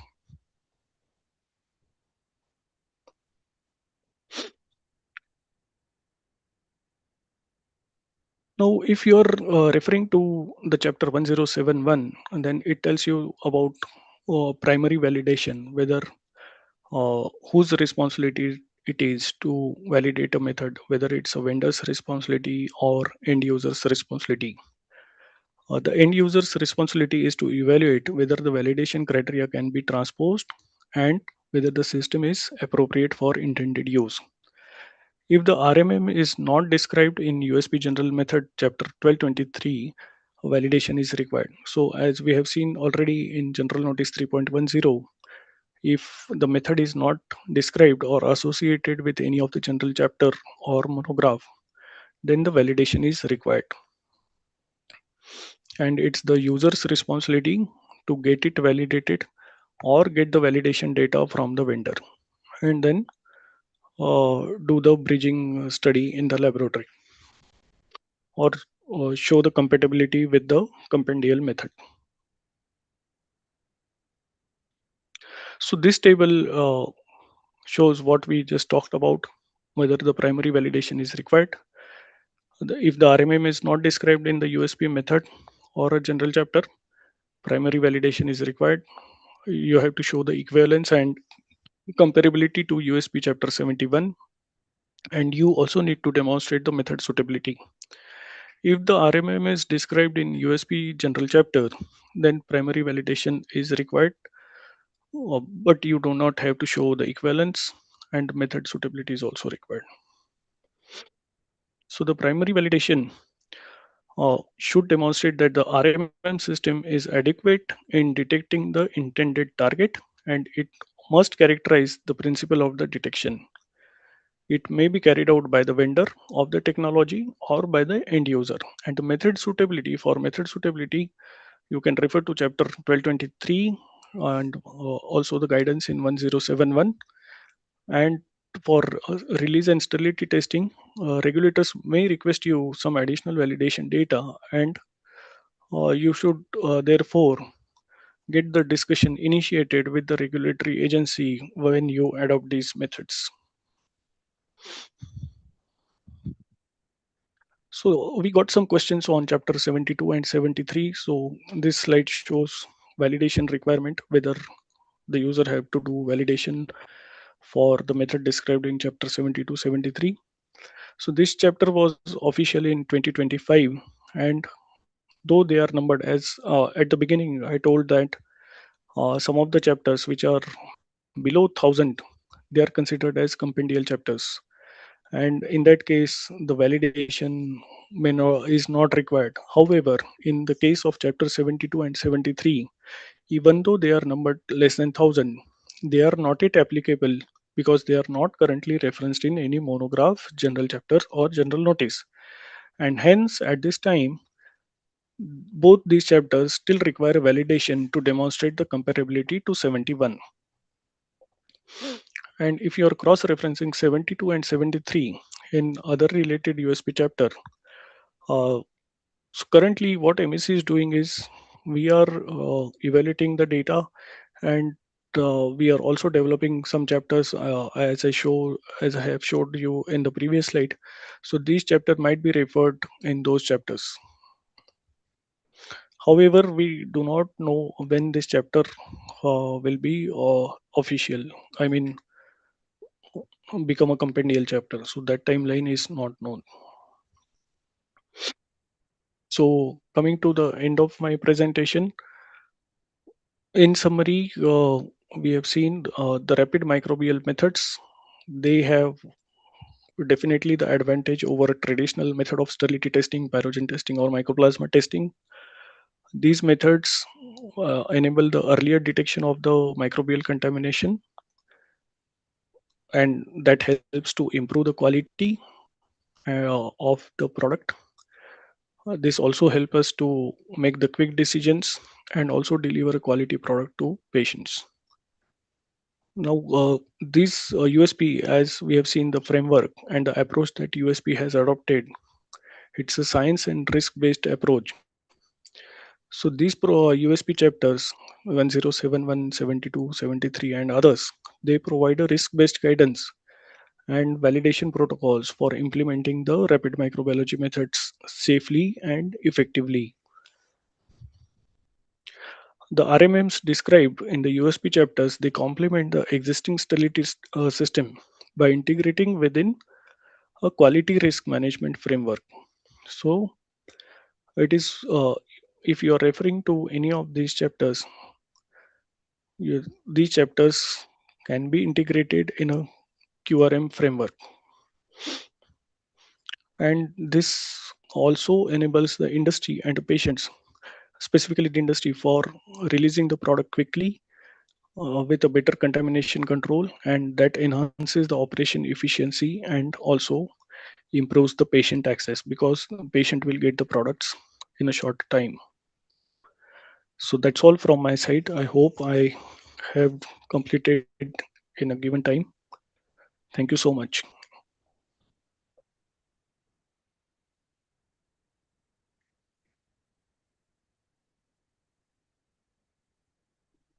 Thank you, Hello. Dr. Sabdi, Yeah. for the comprehensive presentation. it is clear that shifting from days to hours completely redefines quality control laboratory, both in regulatory use as well as in other sectors. We now have 15 minutes for questions.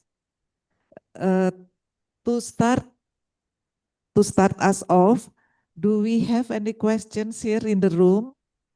Please raise your hand. So while waiting, let's take the questions from our virtual chat. Can you please show the questions from chats? Okay, should I read it, Dr. Sapdi? Yeah, I think No, you read it. No. read or you want me to read it first? Yeah, you Okay, can read it for the benefit of larger audience. Yeah. okay. So, question one, current USP chapter 10.01.02.03 determine the use of rapid microbiological methods RMMS for short life products or in intermediate product. In your opinion, is this limitation primarily driven by the current level of scientific evidence, regulatory considerations, or technological capabilities? Is there any possibility that the application of RMS to be extended to finished sterile products with longer shelf life will places in USP chapter more detail? Okay. So for a longer shelf life product, we already have a conventional sterility test or mycoplasma test, which gives the result in 14 days or a 28 time period. So these can be used for a longer shelf life product. However, the current chapters of RMM, they are focused on short shelf life product. The reason being to enable the patient access very quickly, as well as because of the short duration of this product, it becomes very important to get the data in shorter span of time and ensure that the product that is made or produced is of highest quality and it doesn't have any contamination. However, as I said, we are constantly working with the industry partners and the regulators. We are already running a call for campaign on these chapters. If we get the data on, and we are also trying to get the data of these methods, if any of the these RMM methods you are adopting for a longer short life product, a longer shelf life product, you can share that data with us. Our expert committee can review, and then they can decide whether to uh, broaden the scope of these chapters for the longer shelf life product as well. So I don't think it's a limitation, but it is basically to address the need for ensuring the quality and the sterility of short life product. Okay. Next to the next questions. Although USP has established a framework for the validation and implementation of RMMs, based on your experience, are RMMs currently accepted by most regulatory authorities for routine batch release testing, or are they still primarily used as screening or supplementary methods? Please. Okay, so yes, so as I said in my presentation, if you demonstrate the comparability of the method, the RMM method with the compendial methods, and if you validate the method as per USP chapter 1223 or the principles mentioned in chapter 1225, then they are acceptable by the regulators. However, it is a user's responsibility to demonstrate the comparability as well as ensure that the methods are fully validated. Then none of the regulator can challenge the quality of these methods.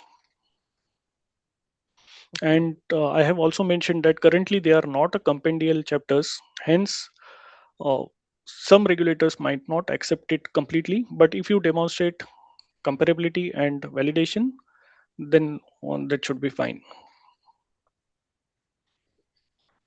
Okay, thank you. So how is the, uh, are you okay with the, or you need some more clarification, answer? Otherwise, okay, Yeah, otherwise you can also write to us. So I will yeah, get a detailed answer on these questions as well. okay, thank you.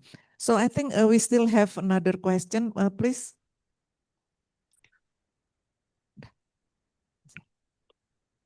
Please help. Oh yeah, question number 2. First, one, conventional microbial limit testing uses CFU-based specifications. If a validated rapid microbiological method is implemented, should companies continue using the same microbial specifications or establish new acceptance criteria for the rapid method? For example, if RMM provides qualitative pass and fail result instead of CFU count, how should this be aligned with existing TAMC and TYMC specifications? Please, Dr. Sakti. Yeah, I think I may not be in a position to answer these questions right now, but I will get the answer for this question. But in my personal opinion, I can tell you that if you are going for a qualitative method and compare it with quantitative method, uh, I'm not sure exactly how regulator will be convinced with that, because the preferred method of choice for the regulator to give any decision is a quantitative method, in my experience.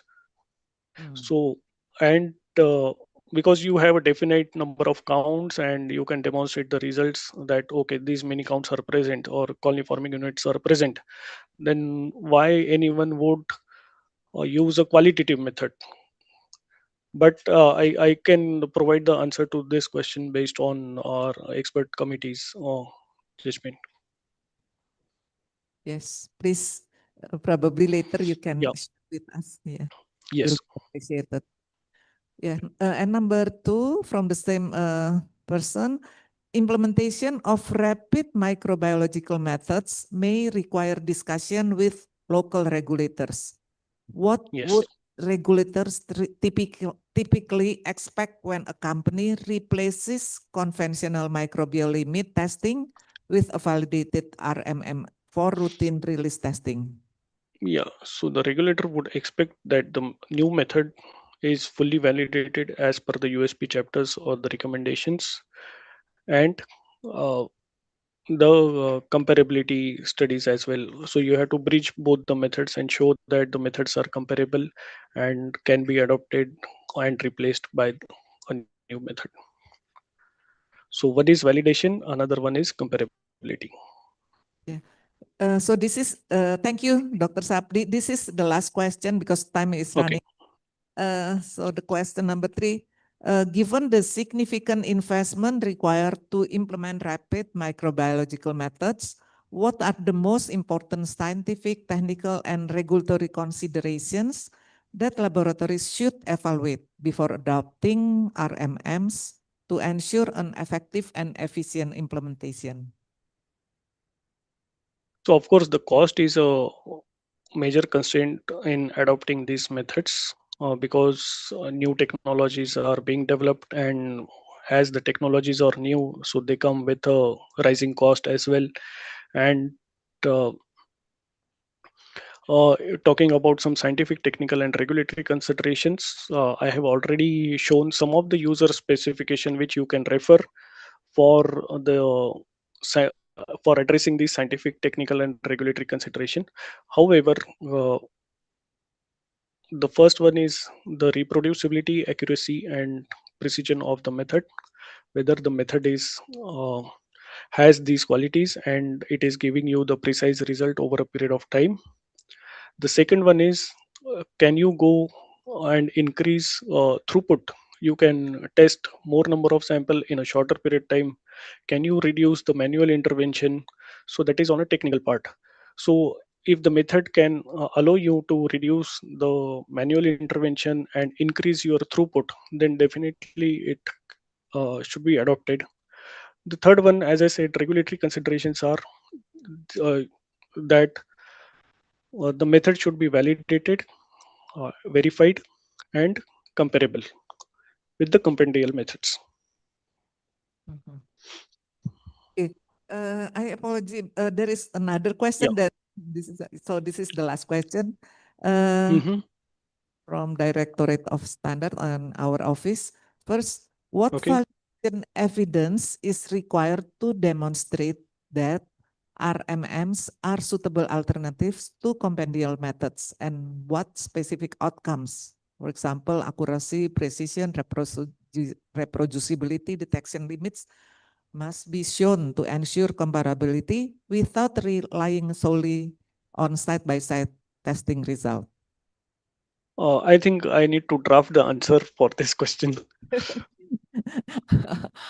Okay, so you need some time. Yes, yes. Okay. So probably later, yeah, we will of course expect the Yes, you can share these questions with Ella, and then yeah. we will communicate with you. And question number 2, how do RMMs affect analyst training, equipment, qualification, and routine QC workflows, especially considering industry's reliance on vendor supplied kits and instruments? Yes. So if you are using a vendor supplied kit, I have shown in that table that it's a user's responsibility to get the validation data from the vendor and also ensure that the methods are validated as per chapter 1223. So that is the end user's responsibility for a vendor supplied kits. The second thing is analyst training. So RMM methods, they typically are of shorter duration from few hours to few days, just 2 days. So 48 to maximum 48 to 72 hours. So this naturally reduces the time on analyst training. And as they are technological advanced method, so user need to get trained on adapt to the newer technology, and it's most of these methods are very easy to execute, and hence I think analyst training would be very efficient and very less time consuming. So that will help the QC setup to qualify their analyst for a batch release or lot release testing. Compared to traditional method, the time is significantly less for required for analyst training. Okay. And this is the last Mhm. of the last. When RMMs are applied to purified water testing system, what key aspects, validation and regulatory acceptance must be considered to ensure reliability and compliance? Yes, so the chapter 74 that I have shown that applies to this Aquas product, and the validation principles are outlined in chapter 1223. So once this chapter is in place, I think I can comment better on what are the considerations and principle for Aquis solution. But however, I can provide you the answer uh, by email. What exactly are currently our expert committee or the subcommittee members are expecting on this. Okay, thank you. So I think that's all for the questions. We would like to thanks to Dr. Sadip Sabdi for sharing your expertise with us. And thank you to the audience, both here and online, for your great engagement. So I think we can give a big applause to Dr. Sabdi. Thank you so much. Thanks. Please, I will Okay, over thank to you. MC. Okay, thank you, Ibu Dr. Anetogi Tunisuta Julu for expertly moderating this session. And also thank you for Dr. Sudip Sabdi for your excellent presentation. And as a token of our sincere appreciation for the valuable insights and expertise shared during this session, we will now proceed awarding of a symbolic certificate to our distinguished speaker. Thank Okay, you so much. gentlemen, please join me in giving a round of applause. And I kindly invite our moderator to return to the seat. Thank you.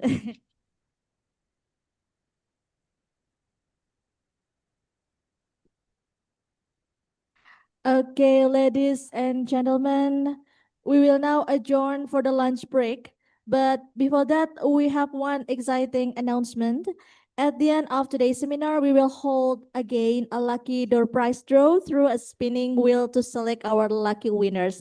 So make sure to stay with us in our Zoom platform until the closing session. And also you have to fulfill the list of attendance as you might be one of our lucky winners.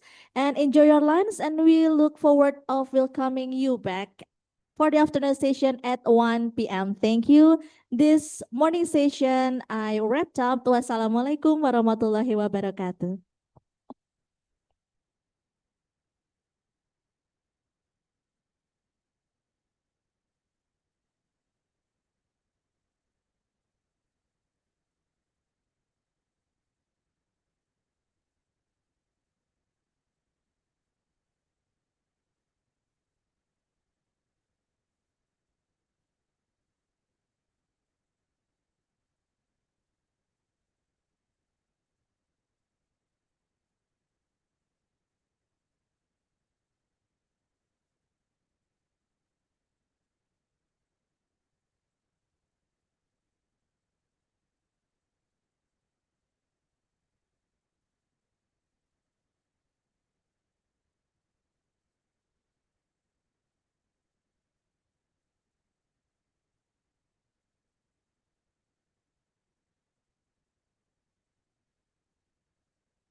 Nggak bisa ada tulisan waktu ya?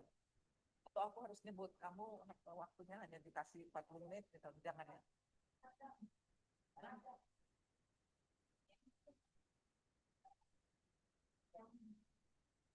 Oh, longgar. Oh, tapi dibedain. Maksudnya bukan yang sesi orang Thailand ini ya, yang video. Beda. Oh, jadi yang ini agak longgar, fleksibel gitu.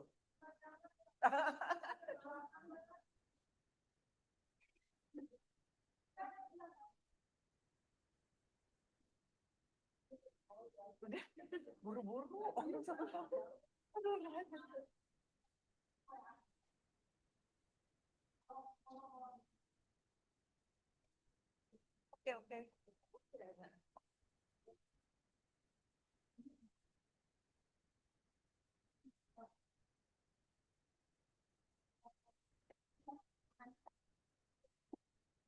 Okay, good afternoon, distinguished guests, ladies and gentlemen.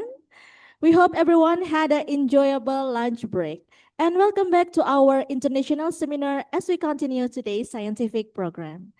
This afternoon, we will explore topics highlighting how innovation, digitalization, quality system, and automation continue to transform pharmaceuticals and food testing laboratories worldwide.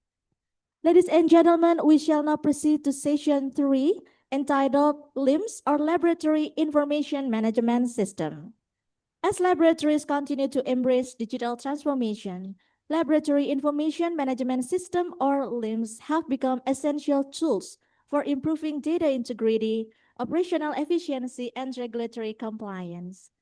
This session will explore how LIMS support modern laboratory management and enhance the quality and reliability of laboratory operation. This session will be presented by Mr. Chamnong Ing Satit from ASEAN Sales Manager Labware Asia Pacific. And I'm glad we have again Ibu Dr. Anda Togi Juni Suta Julu Apoteker MHA to lead this session as our moderator. So our speaker and our moderator, the floor is yours. Thank you, Ibu Nia, the MC. So, ladies and gentlemen, welcome back everyone to our session. Thank you for staying with us, whether you are sitting here in the auditorium or logging in from our virtual platform. For the session of the second day seminar, we are moving from the biological side of the lab to the digital backbone of our operations.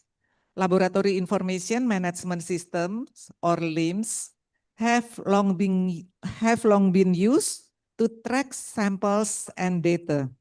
However, modern labs are shifting from simple data collection to activate data utilization.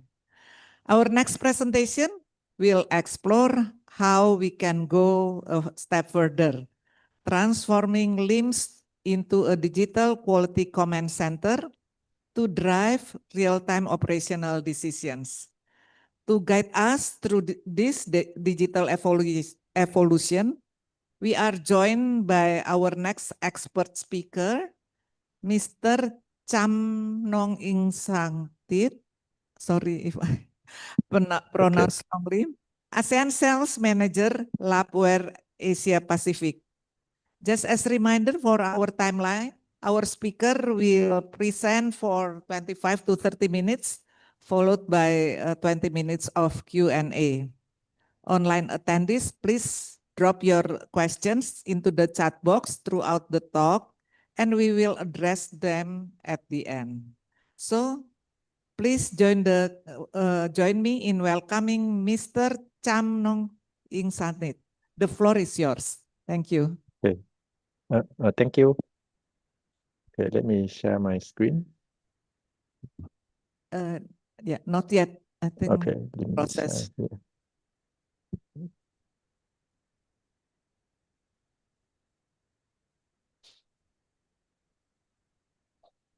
Okay, can you see my screen? Yes, now it's clear. Okay. Okay, thank you. Thank you, everyone. Okay, so my name is Chamnong Ing Satit, so your pronunciation is correct. Thank you.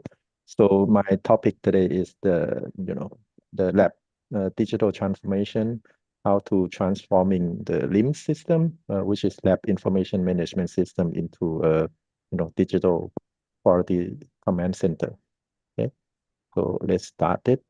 Okay, so a couple years ago, I was given another opportunity to talk about the trend of the lab digital transformation. So at the time, we, labware set up the vision of, building the data layer using LIMS. And then on the second layer, as you can see on the second tier here with the data science engine, is a tool. And then on the top is the solution, is what we call the analytic solution. Okay, so the analytic solution will drive the lab to the future with the optimization, notification, and detect and predict the future.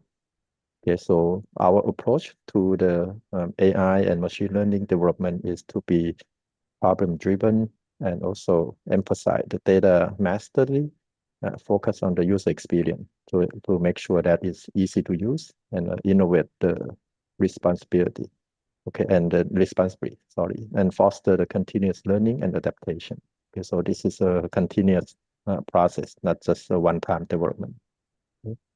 So why the lab need to evolve? Okay, because nowadays we are facing a lot of challenge. The organization are expected to release the product faster, and in the meantime, still maintaining the quality of the data. The regulatory requirement becoming more and more increased, particularly around the data integrity, demand, traceability, and audit readiness. And at the same time, the digital transformation and also those smart manufacturing initiative is also become the priority. So laboratory are evolving from testing center into the strategic quality intelligence hub. So the quality decision, it depends on the lab data. Okay, the production release also depend on the lab data. The compliant, when they come into the regulatory compliant, it's also depend on the lab data. So everything is depend on the lab data. That is why the lab need to evolve. Okay, so no longer the lab can no longer, just operate as a isolated function. They must become connected and also data driven. So what is the current challenge in today's lab? Okay, so these are some of the pain points. Okay, despite the significant investment in technology, in the laboratory equipment, many labs is still facing the similar challenge. Okay, for example, the data often exists in multiple systems, or some people still use spreadsheet. The process may involve the manual transcription, including the review process. Okay, so some of the laboratory, even though they have a system, but they still rely on manual review process. The information is not always visible to the stakeholder outside of the lab. Okay, so the LIMS system usually, accessed by only the lab people. So these are another challenge. Okay. And when quality issue arise, gathering the necessary information can become time consuming because, if you leave the lab system kind of alone. So this challenge create delay and increase the risk of human error and limit the organization ability to make the quick decision. And so most of this, a lot of time, the issue isn't, the lack of data, but it is the data is not fully connected, contextualized, and actionable. So these are some common pain points. So the limitation of the transactional LIMS. Okay, so when organization first implement LIMS system, the focus usually is to replace their paper record and improve the lab efficiency. Okay, of course, this is usually the first step. Okay, unfortunately, many laboratories just stop there. Okay, the LIMS become just repository of the lab transaction, rather than a platform for the enterprise quality management system. Okay, so when this happens, organization miss the opportunity to automate their workflow and manage the quality exception more effectively and monitor the trend proactively and connect the lab data to a broader business process. Okay, so when you use LIMS just for sample logging or test entry or just basic reporting, you are missing a lot of benefit from a connected lab system. Okay, so what is the digital quality command center concept? Okay, so what we have here is a connected platform. Okay, so the laboratory quality and operational data are all connected. They become together, provide a real-time visibility and the control. Okay. So rather than reacting to event, after it happened, organization can gain the ability to monitor quality performance continuously and identify the issue before, not after, before they become larger problem. Okay, so a digital quality command center is built on these 4 pillars. Okay, first is automation, connectivity, quality intelligence, and compliance readiness. Okay, so together, these 4 capabilities transform the lab data into actionable business information.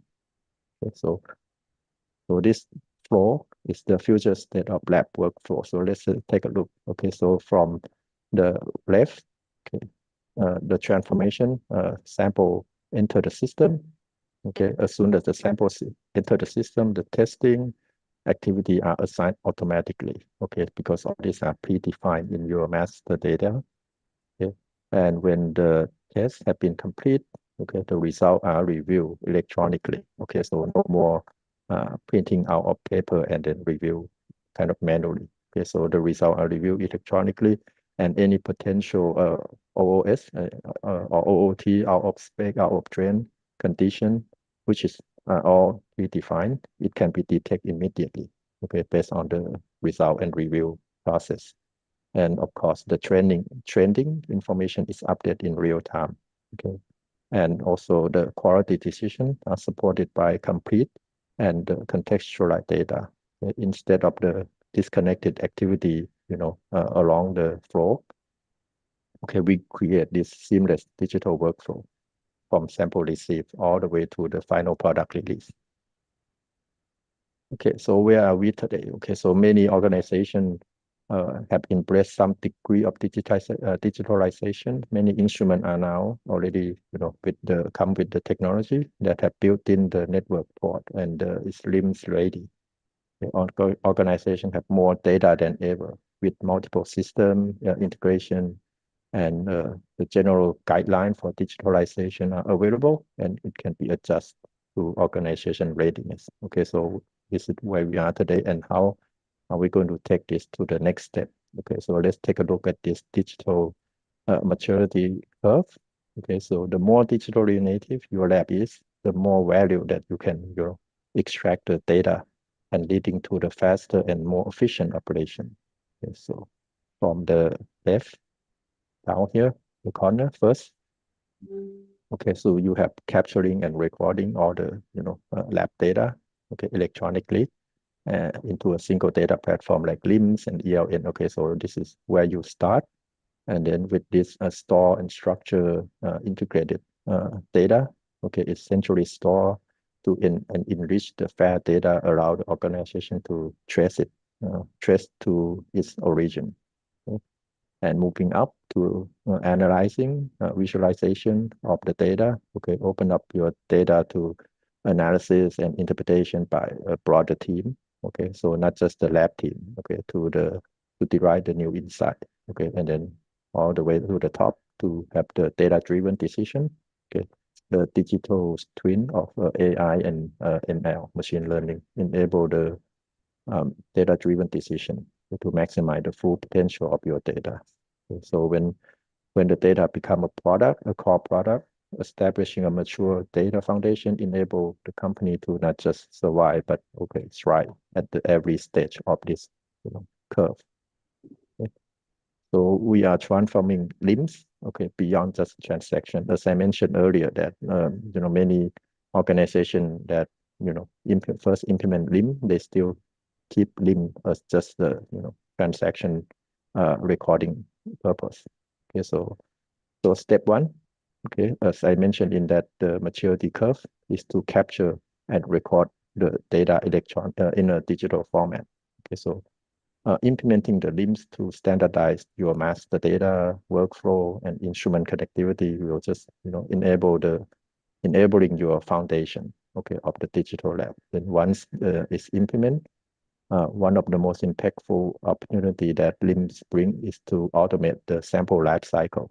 Okay. As I show in the previous slide, from the left, sample, test, result, and review, okay, all the way to the release.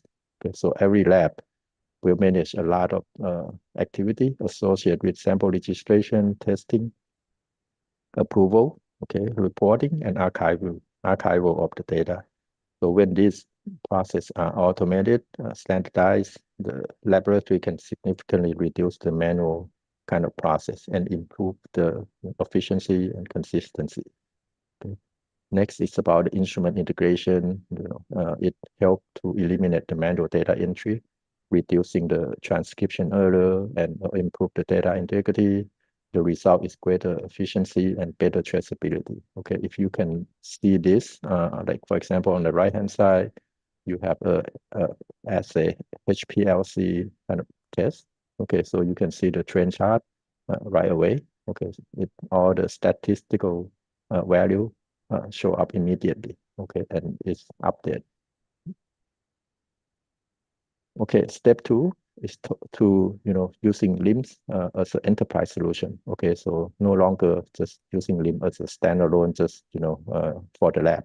Okay, so you need to use this as an enterprise solution to as a experimental, to keep the experiment operational data stored in the structured manner and at the same place under the common control. Okay, so this leads to the achievement of the FAIR data. FAIR data is F is findable, accessible, interoperable, and reusable. Okay, so on the screen here, on the left-hand side, you can see this, the sample population. You are capturing all this information in the LIMS system as well. Okay, on the right-hand side, if you have the QMS kind of process, you can also include this in the LIMS system, the quality management system, okay, where you define your quality procedure, okay, on the right-hand side here. Okay. Next step is to analyze and visualize the data. Okay, as you can see that by combining this well-managed data, clean, interoperable, the BI, the business intelligence and visualization software, okay, can promote more powerful and faster analysis of the lab data. Okay, so it also enable the new insight into an operation. Okay, so I have the short video here that's showing you the insight of your data. Okay, so all this data is already available in your system, but how do you, kind of make it so that it's easy to view based on the dashboard? Okay, so you can use this to manage the exception effectively.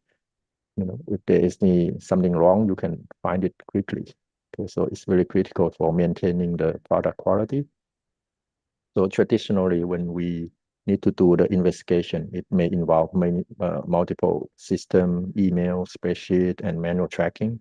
But with this kind of digital quality command center, it allows you to, this process to become structured and automated. Okay, so when an OOS or OOT happen, the workflow can be triggered automatically.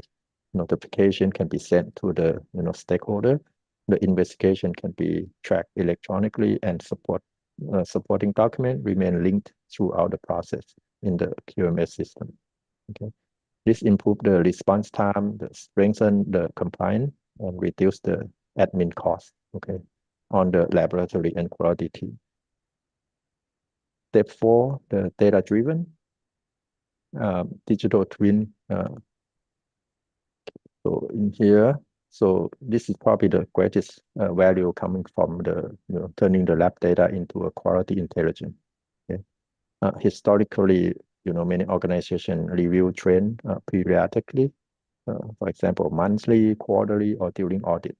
Okay, but by the time the issue appear in a report, right? Because when you review it and then you found an issue, it's too late because the opportunity for kind of proactive action may already have been missed. Okay, so real time. So what you are seeing here on both the left hand side here is a real time dashboard. Okay, the trend analysis that provide the visibility into the product quality trend. Okay, for example, stability data, okay, environmental monitoring data, the lab performance metrics. Okay. And also, if you do the supplier audit, you can have supplier quality indicator. Okay, also all this can be displayed on the dashboard. Okay, so this shift organization from reactive quality management to proactive quality management system. It have a significant impact on the operational performance. Okay, so how the organization can get there? Okay, so first you do the assessment and planning for the system, and you go through training, software tool, selection of the software tool and the management system. You do the hardware upgrade and data management. Okay, and then you connect them. Okay, connectivity and integration, automate the process, and you keep staying updated with the technology. So why do we start? Okay, because the complexity of the modern analysis and the volume, a huge volume of data require a shift away from silo, manual, and paper-based workflow. Okay, toward a comprehensive lab digitalization. Okay. So when we compare from a classic LIMS on the left, okay, where you only use it as a transactional kind of recording, just to sample registration, workflow management, test configuration, result input, result validation, then report generation. You are transforming into a right-hand side here, kind of the future LIMS, okay, where you have the LIMS and ELN as a foundational basis, and then you do the standardization, the master data management, instrument connectivity, and key data system integration, okay, with external system, okay, and also effective data capture. Okay. So instead of this sticking to the classic LIMS, we now use LIMS as a foundation, okay, for the future LIMS. Okay, so this LIMS as an enterprise lab platform. Okay, it centralizes the lab data and shift from the silo system handling large and complex data, and standardize the master data and workflow. Okay, the LIMS also drive the compliance and automation. Okay, with the framework, visualization, and automation, following the best practice and principle. Okay, so in terms of the scalability and seamless integration, it adapts to the evolving lab requirement, okay, using the open standard for integration and enhance the security. Okay, so as you can see on the left-hand side, we have LIMS, ELN, and the data acquisition system in your lab, and the quality management system, document management system, training management system, as well as CAPA and audit trail. Okay. Okay, so this slide talk about the integration with ERP. Okay, so I think most of the organization will have a such system. The lab data become even more valuable. Okay, when it is connected to other system. Okay, so quality doesn't exist only in the lab, right? It affects the manufacturing, supply chain, operation, regulatory compliance, and business performance. And so by integrating LIMS with the systems such as ERP, for example, SAP, S/4HANA, ECC, all this, or the MES, okay, manufacturing execution system, or QMS, or ELN, okay, or even analytical instrument, okay. The organization create a single connected quality system, okay. Information flow more efficiently, and the decision can be made faster. Okay. And all the stakeholder can have access to the insight they need when they need them. Okay. So start the journey toward the future LIMS. Okay. So from classic LIMS into the future LIMS, where you have the connected system we have a enterprise lab system in the middle. Okay, and then on the left, you connect to lab instrument, connect to the external enterprise system, such as I mentioned, ERP, MES. Okay, and on the right hand side is still your reporting tool and also external database. Okay, so the decision on quality matter, it become faster when the lab data, all the lab data is connected. Okay, especially to the enterprise-wide system. The practical modernization with LIM. Okay, so how do we get there? Okay, so one concern that we always hear is that the digital transformation, it sounds like it's a big thing, it's like disruptive. Okay, but fortunately, modernization doesn't have to be a large-scale replacement project. Okay, it can be a modular deployment. Okay, so first, of course, they begin with the digitizing the workflow, then the automate the quality process, then you expand the integration and analytic capability.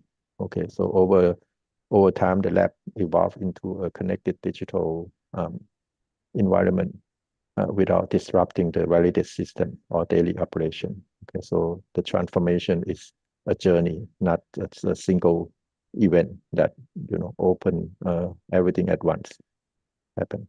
Okay, so let's build the lab of the future now. Okay, so digital lab is not just a trend; it's a must. It's a strategic imperative, and you always start small, but think big. Okay, and scale fast. Okay, you don't have to start with everything at once, and you also partner with the expert who had experience, had the knowledge in this area to guide your transformation journey. Okay. So in summary, so let me conclude some key takeaway of this whole thing is first, the lab is becoming a strategic quality and operational intelligence hub. Okay. So LIMS should do more than just managing the transaction. Okay, it should support the decision making. Yeah. And third is the automation and connectivity, improve efficiency, visibility, and compliance readiness. And fourth, the transformation, it can be achieved incrementally. Okay, it doesn't have to happen at once. Okay, it can be phased. Okay, which without disrupting the validated system that you already have. And finally, a digital quality command center provide the foundation for the future-ready lab, aligned with the smart manufacturing and operation, excellent initiative. Okay, Juli. Okay, so I think that will be my conclusion of this. Thank you. Is there any question? Let me stop sharing now. Okay, thank you, Mr. Chamnong Ingsatit, for the excellent presentation. It is fascinating to see how LIMS can evolve from a passive storage system into an active command center that safeguards quality of the product. We will now open the floor for our 20 minutes Q&A session. Let's start with our audience here in the room. Are there any questions for Mr. Ingsatit? Please raise your hand. Yes, while our in-person guests gather their thoughts, let's take a look at a question from our virtual chat box. Probably somebody can help for showing the slide. Yes. Mr. Chamnong, do you want me to read the question? Oh no, actually I can see it. Thank you. I can see questions. So there are like 6-7 questions. So this is number one. Yes. Okay. What makes you different from other LIMS provider? How can you assure cybersecurity to the user? Okay. So I think we are different because we have the longest history in this area, in the LIMS business. We have more than 30, almost 40 years now.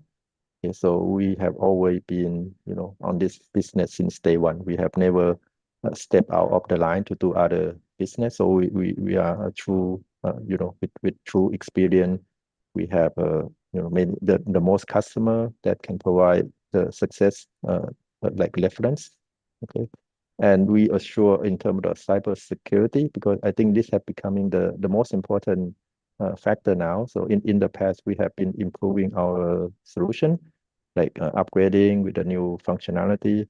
But since now the cybersecurity has become the most important, so I think the latest version of our solution, of our LIMS, is always focused on the cybersecurity. Okay, so we need to comply with all the the cybersecurity kind of compliance, okay, before we release the product. Okay, so that's question number one. Yes. Okay. So how is Yudo? Are you satisfied? Do you want some more clarification? I think that's okay. Yeah. Go ahead, please, for the question number 2. I'm waiting for, okay. Okay, what advice would you give to organizations that are evaluating LIMS vendor for the first time?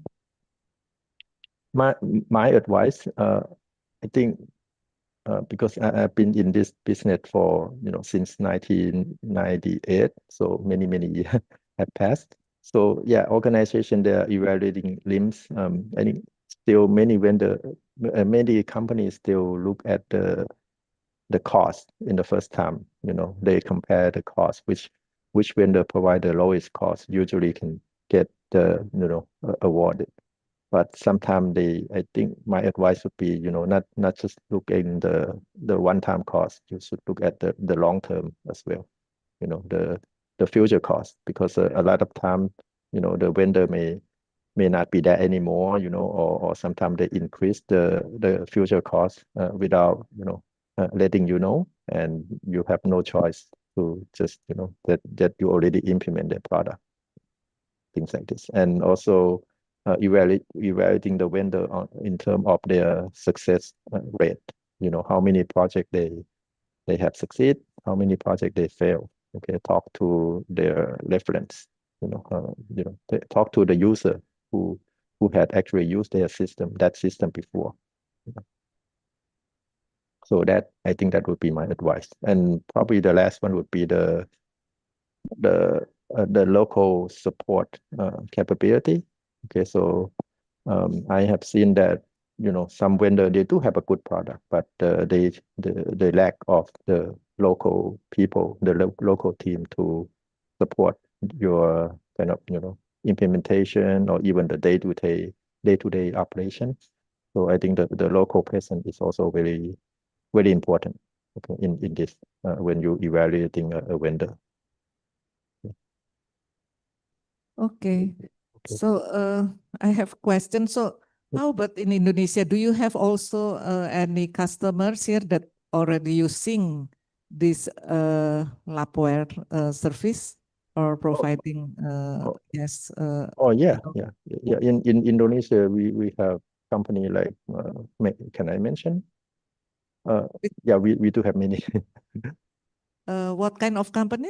Pharmaceutical or what? Yeah, both pharmaceutical, petrochemical, in many different industries. Okay, so good. Okay, then please question number 3. Yeah. Question number 3. I think I will read. Okay. Artificial intelligence is rapidly transforming many scientific disciplines. In your opinion, what is possibility of development of AI within LIMS, and how might AI fundamentally change laboratory operations and scientific decision making? Please, Mr. Ingsatit.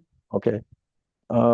So at the moment, our direction in terms of the AI is still using it to assist into providing you with the with the answer that you're looking for, but it's not going to make a decision for you. Okay, so in our system, at least, we still need the human being to make the final decision. Okay, so we don't let the AI to the AI, they provide you all the necessary information that you need to make that decision. Okay, so that is our strategy in terms of the AI. Okay, so we won't let AI to make that final decision. Okay. And this is about robotic sample preparation. Many laboratories are expected to invest for robotic sample preparation and automated analytical platforms. How do you foresee the integration of LIMS with robotic systems to create fully automated or even autonomous laboratories? Oh, yes. Okay, well, I'm totally agree with this. We already have some project that we integrate with the robotic system. Okay, so in terms of the sample preparation, sample handling, okay, so we already done that in some of the projects. Okay, so this is a trend. I think in most of our project, we always have to do this kind of integration. Okay. Okay. Next, please. Yes. Thank you for this useful information, Mr. Chamnong Insiktit.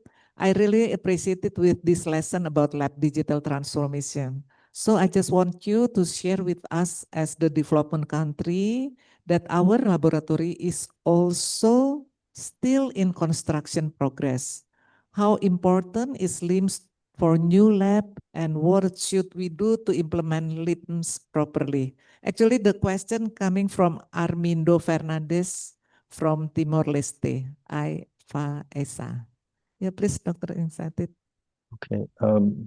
So in terms of the new lab, I think LIMS is still important because usually the LIMS system already provide you with the kind of the out of the box standard functionality, which it kind of provide you some kind of already guidance to follow. Okay, so that in terms of the cost is also lower when you compare with implementing a LIMS with a lab that have been operating for a long time, because the lab that have been in operation for a long time, usually they have their own process, and then they need to do some configuration into the LIMS system in order to match with their process.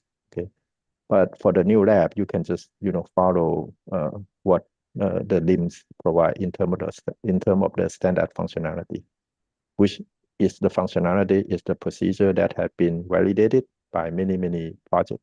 So you can believe in that. So yes. So actually, for the new lab, yeah, it's important. LIMS is important.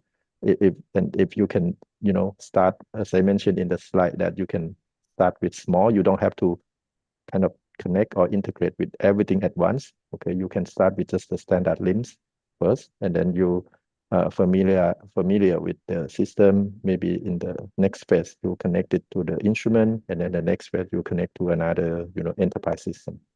Okay, so do it step by step. So that would be my advice. Yeah. Okay, so I hope the questions already clear. Question number 5, the presentation outlines a digital maturity curve where step 2 involves storing, structuring, and integrating data to achieve fair, findable, accessible, interoperable, and reusable data standards. Since achieving this data mastery is a prerequisite for advanced analytics, what are the most common technical or cultural pitfalls organizations face when trying to standardize their legacy data to meet these FAIR principles within an enterprise LIMS? From our labs, the question. Okay, I think the most common kind of challenge when we implement this is to define the master data. So the master data had become the most important part, because if you do not perform that area correctly, then you won't have the the structured data to achieve that fair data standard.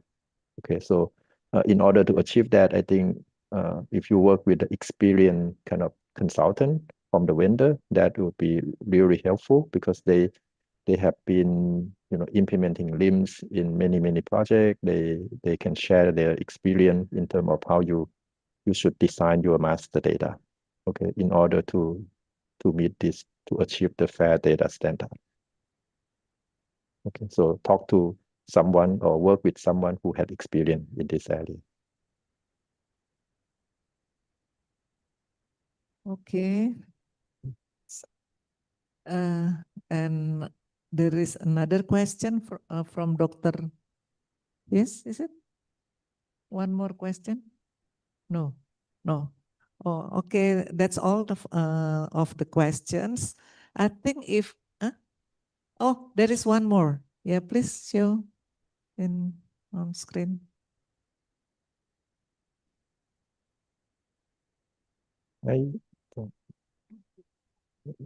This is the preface.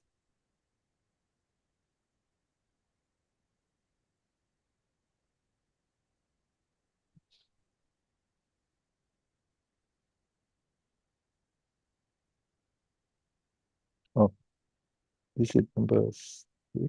Okay. The one? Yes.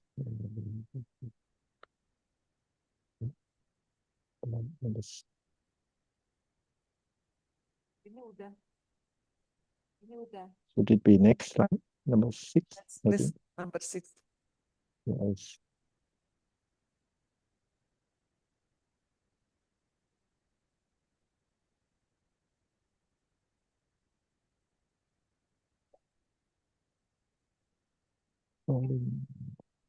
Customer identity and skill failure with basic level for the we can on project first achieve quickly and secure stakeholder. Yes. Okay. Should I repeat it or can everyone see the question? Yeah, ini. Oh, okay. Yeah, this is actually the question number 6. To avoid the high risk associated with replacing everything at once, the presentation strongly advocates for an incremental modernization approach featuring modular deployment and low disruption to validated systems. Following the mantra to start small, think big, and scale fast with specific lab workflows or integration modules, do you typically recommend organizations target first to achieve quick wins and secures stakeholder buy-in? Yes, this is good question. Okay, Yeah, thank you. Dr. Okay, thanks for the question. Yes, we totally agree with this approach to start small and think big and scale fast, because a lot of time when we implement a project that that do not follow this, and then they try to achieve everything at once. When we perform the kind of during the discovery phase, when we try to understand the user requirement, a lot of time they do not know what they want, especially they do not know what they want when they have a system. They do know what they want, but when they don't know that after they have a system, whether what they want can be kind of improved. So we always suggest and recommended our customer to start with the very basic kind of standard functionality to achieve the quick win. Okay, and get the agree from the stakeholder, so they kind of embrace with the system. They understand how to use it, and then we talk, next, what else do they want? After they are familiar with the system, they realize that, oh, okay, so the system can do so much for them. Then I don't need to do the traditional way of whatever I was been doing. So their mind will change according to the progress of when you deploy a system. Okay, so yes, we totally agree that we should target this. Okay. Is it understandable? You need some more? Okay, thank you. They're happy with your response. So, is there any questions? No. No. Okay. So that brings to the end of our time for these sessions. A big thank you to Mr. Chamnong Ingsatit Thank for you. sharing these valuable insights on digital transformation. And thank you to all our participants for engaging discussion. Thank you. Okay. Thank you. Thank you. Thank you. Okay, thank you Ibu Dr. Andetogi Juni Sutajula Apoteker MHA for expertly moderating this session. And also thank you to Mr. Chamnong Ingsatit for your excellent presentation. And as a token of our sincere appreciation for the valuable insights and expertise shared during this session, we will now proceed with awarding of a symbolic certificate to our distinguished speaker. Thank you. And gentlemen, please join me in giving them a round of applause. And I invite our moderator to return to the respectful seat. Thank you, Ibu Togi.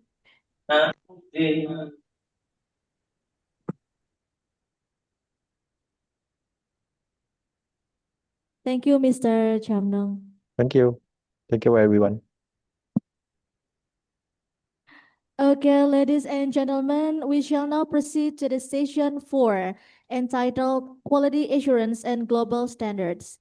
Quality assurance and adherence to global standards are fundamental to ensuring the accuracy, reliability, and credibility of laboratory results.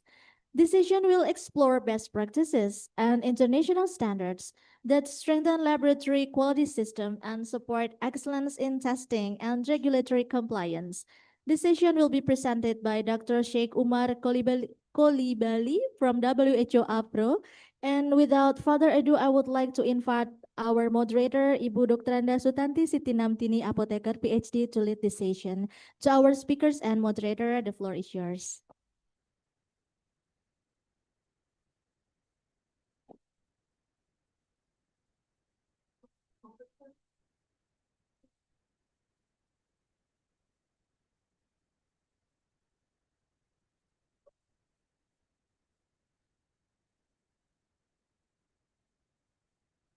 Okay, thank you, Mbak Nia. So good afternoon, distinguished Ibu Rita, Ibu Pakar, and the head of NQCLDF, Ibu Mimin, distinguished guests, colleagues, and ladies and gentlemen. Welcome back to our next session. I'm Sutanti. I will serve as a moderator in this session. Thank you all participants for being patient and sticking with us till now. So I believe this specific session also holds immense relevance for all of us here. So quality assurance has become one of the fundamental pillars of reliable laboratory operations. By implementing internationally accepted standards and best practices, laboratories can produce accurate, consistent, and reliable results that ultimately contribute to protecting public health. This session will delve deeply into how we can strengthen that very foundation through robust quality assurance and global standards, ensuring unified standard and excellence across the entire national testing network.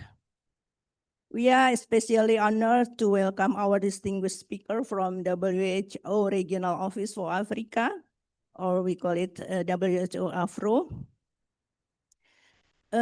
This topic was originally to be presented live from the WHO. However, due to time zone differences, he is unable to join us live on Zoom today. Nevertheless, he has kindly prepared and sent a comprehensive, exclusive video presentation tailored specifically to inspire our laboratory transformation. So before we play the video, please allow me to briefly introduce our esteemed speaker, Dr. Sheikh Omar Kolibali. He is a medical doctor and clinical biologist with over 30 years of extensive experience in public health and the strengthening of global laboratory systems. Currently, he serves as the Senior Medical Officer for Diagnostic and Laboratory Services at the WHO Regional Office for Africa.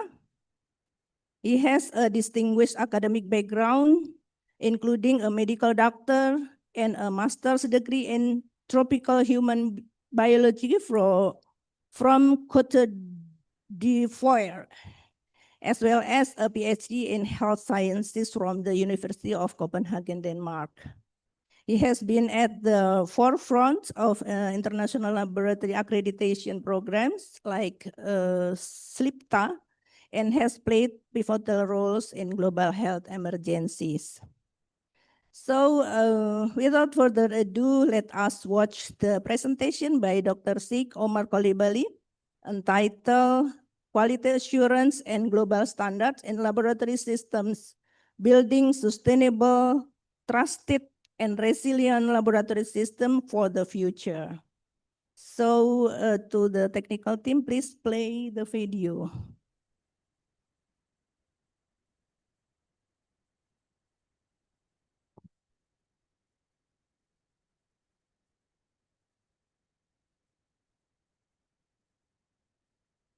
Good morning, good afternoon, colleagues from Brazzaville. It's a privilege for me to join colleagues from Indonesia and around the world today.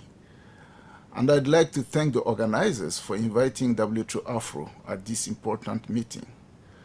Of course, I would like to be with you physically today, but unfortunately, I couldn't manage to travel there. Our presentation is about how quality assurance and global standards provide the foundation upon which sustainable laboratory systems are built. As laboratories embrace innovation, automation, and artificial intelligence, quality remains the one constant that safeguards trust in laboratory results. A country's laboratory system is a national asset that connects patient care, disease surveillance, outbreak response, and regulatory functions. WHO increasingly promotes laboratory systems rather than individual laboratories. Before discussing quality or accreditation, it is important to understand what we mean by a laboratory system. It is much more than individual laboratories and networks. It is the coordinated governance, workforce, policies, financing, regulation, and networks that together deliver quality diagnostic services. Strong laboratory systems are fundamental to resilient health systems, and though to health security and universal health coverage. The future laboratory is becoming increasingly complex and interconnected in a changing health landscape. However, regardless of how advanced technology becomes, poor quality systems will still produce poor quality outcomes. Laboratory systems are evolving in response to changing health needs. Emerging diseases, climate change, antimicrobial resistance, and growing demand for diagnostics require new approaches. At the same time, advances such as artificial intelligence, genomics, and digital technologies offer unprecedented opportunities, but only when supported by resilient, well-governed laboratory systems. How at WHO do we perceive laboratory systems? WHO's laboratory strengthening approach focuses on governance, norms and standards, regulation, workforce, networks, equipment and supplies, quality, information management, biosafety, and sustainability as one integrated ecosystem. Sustainable funding is needed to support this described system. Building resilient laboratory systems require more than strong laboratories.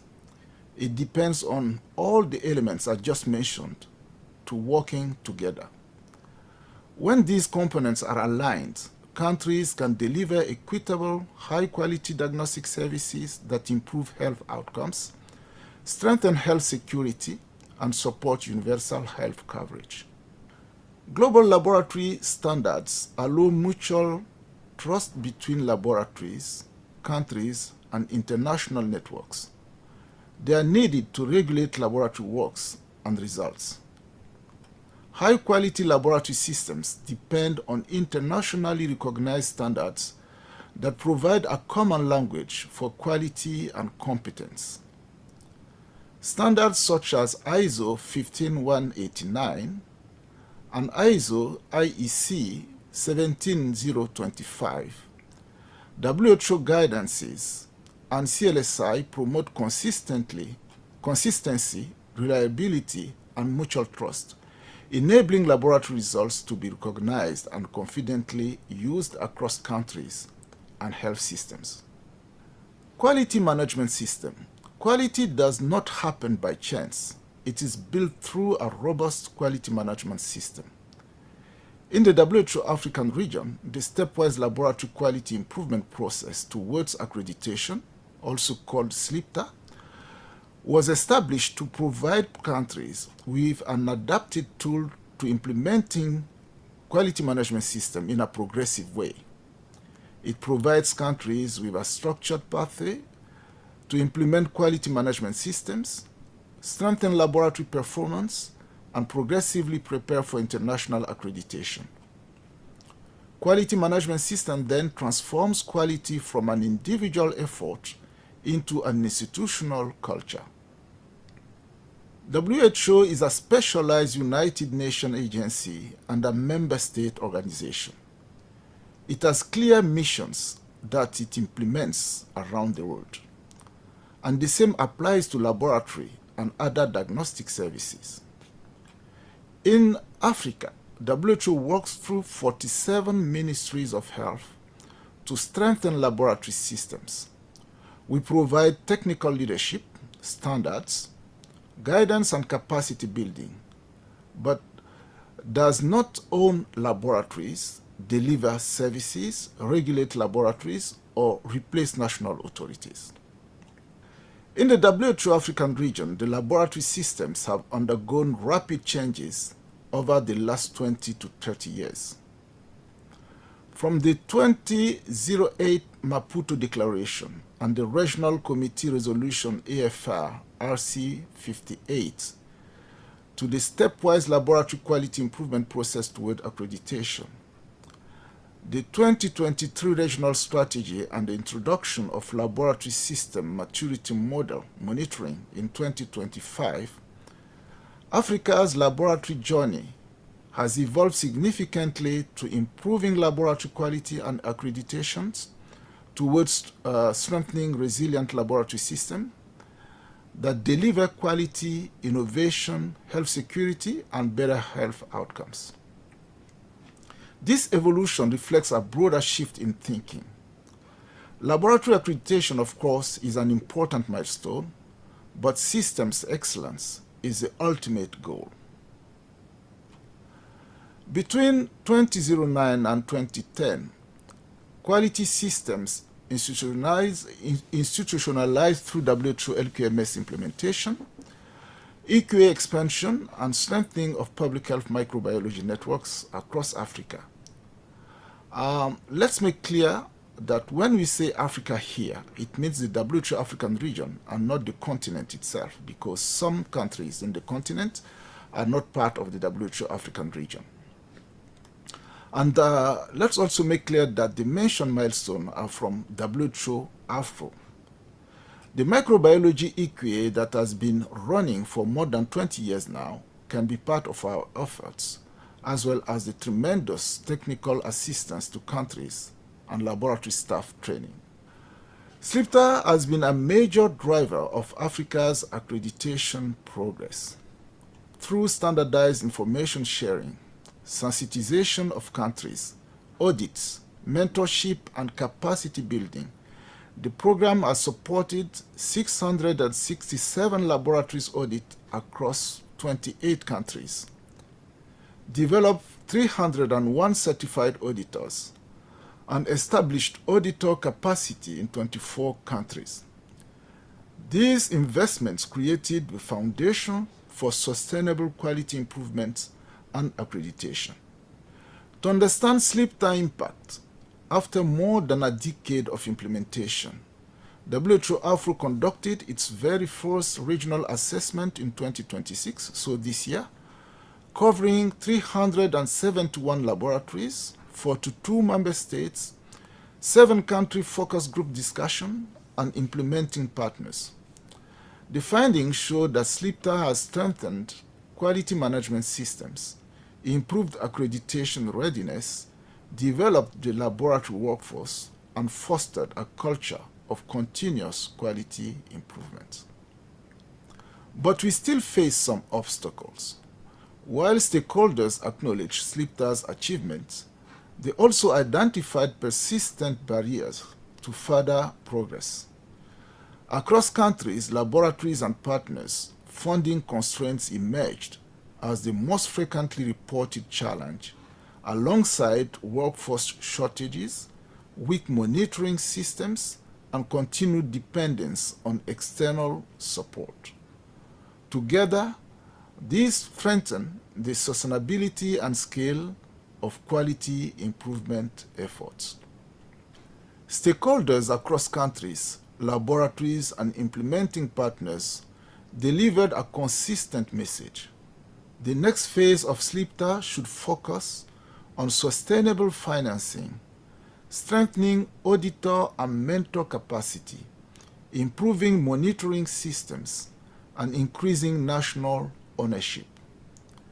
These priorities are essential to sustain quality gains, expand impact, and reduce dependence on external support.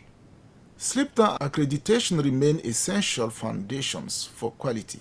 However, true laboratory excellence extends beyond accreditation to encompass leadership, innovation, resilience, patient-centered services, and system performance. This broader vision aligns closely with the objectives of WHO Afro's commitment to building resilient, high-performing laboratory systems. Building on the gains achieved through SLIPTA and accreditation and other programs and technical support, WHO Afro adopted the Regional Strategy for Diagnostic and Laboratory Services and Systems 2023-2032 3 years ago. The strategy expands the focus from individual laboratories to whole systems, providing a framework for governance, access, workforce, quality, innovation, and health security across member states. In 2025, we conducted the very first regional assessment of implementation of this strategy, and the findings presented here are selected indicators that provide an initial baseline of progress, highlighting areas of strength and identifying priority gaps that require further investment and action. The most striking results we got are that 84% of our member states have a functional laboratory governance structure at the Ministry of Health, which is really wonderful. 82% have a national laboratory policy or strategic plan, but only 51%, meaning half of them, have a QMS system in the public health laboratories. This needs to be improved. And only 36% of our member states declared having a dedicated budget line for laboratory services. This also needs a strong improvement. Recognizing that laboratory excellence depends on strong systems, WHO Afro, in collaboration with Africa CDC, with the support of the Global Fund, introduced the Laboratory System Maturity Monitoring. Unlike accreditation programs that assess individual laboratories, The LMM evaluates the maturity of national laboratory systems across 10 dimensions, helping countries identify gaps, prioritize investments, and track progress over time.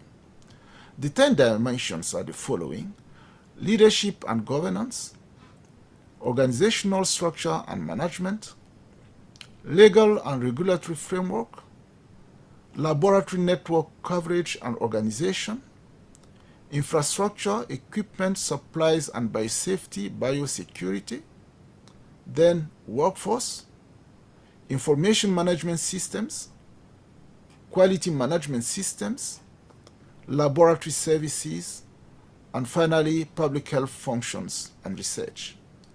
Laboratory system maturity monitoring is rapidly gaining momentum across the African region. 4 countries have been LMM assessed, 3 are underway, and several more are planned or being explored through partnerships with the Global Fund, the Gates Foundation, and Africa CDC. This expanding coverage demonstrates strong regional commitment to strengthening national laboratory systems and generating evidence for continuous improvement. Beyond conducting assessments, WHO Afro is helping establish a sustainable laboratory system maturity monitoring program. We are coordinating country implementation, ensuring technical quality with Africa CDC, establishing the LMM Secretariat, expanding the assessor pool, and generating evidence that will guide regional priorities and strengthen national laboratory systems across our region. While much of our work focuses on strengthening diagnostic and clinical laboratory systems, WHO Afro also supports medicine quality assurance through national quality control laboratories.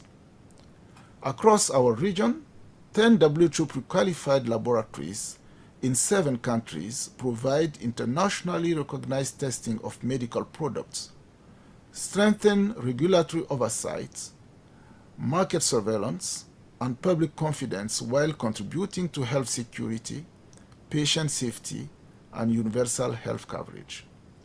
4 of those laboratories are private labs, particularly in South Africa and in Kenya. Maintaining and expanding this capacity requires sustained investment beyond pre-qualification alone. WHO Afro therefore works with member states and partners to strengthen national quality control laboratories through technical guidance, specialized training, equipment support, regional collaboration, and reliance mechanisms.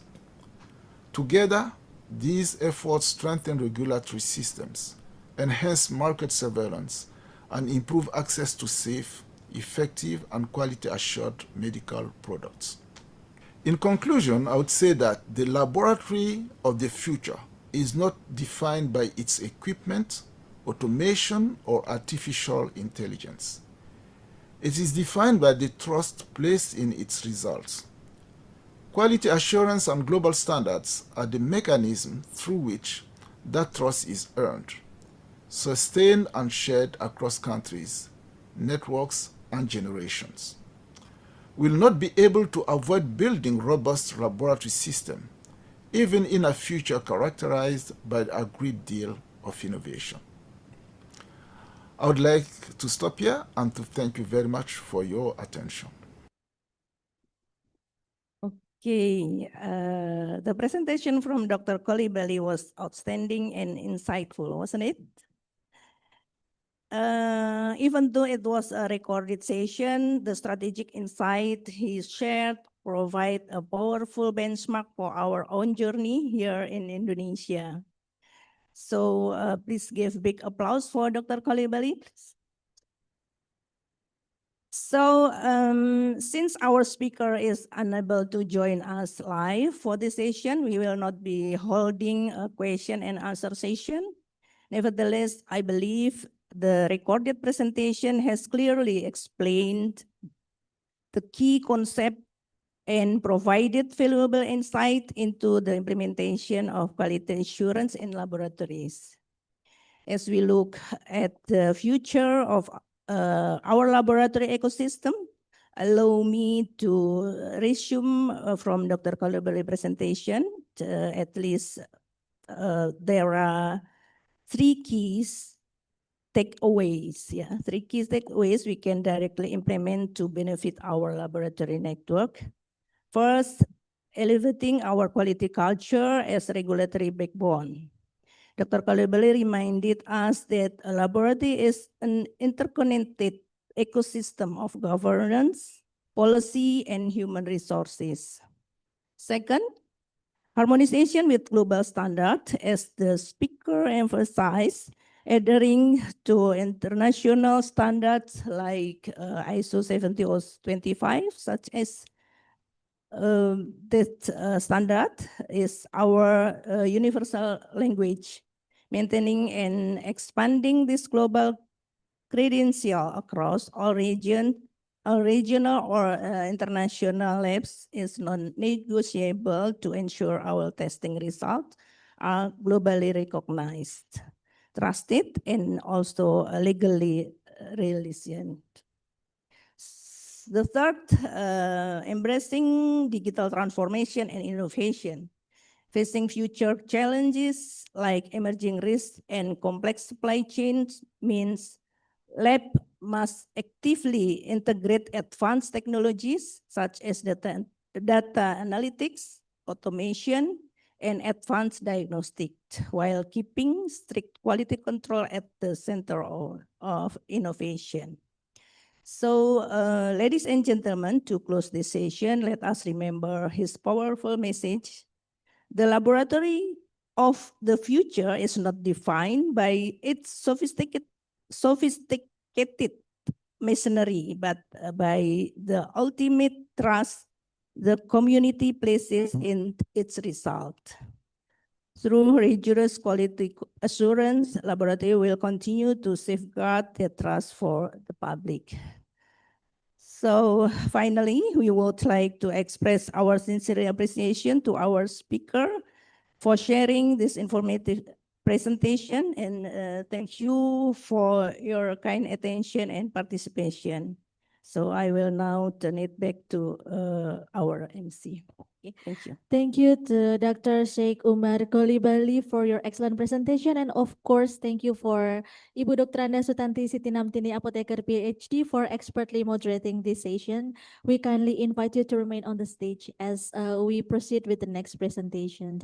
And ladies and gentlemen, as token of our sincere appreciation for the valuable insight and expertise shared during this session, we will now proceed with awarding of a symbolic certificate to our distinguished speaker.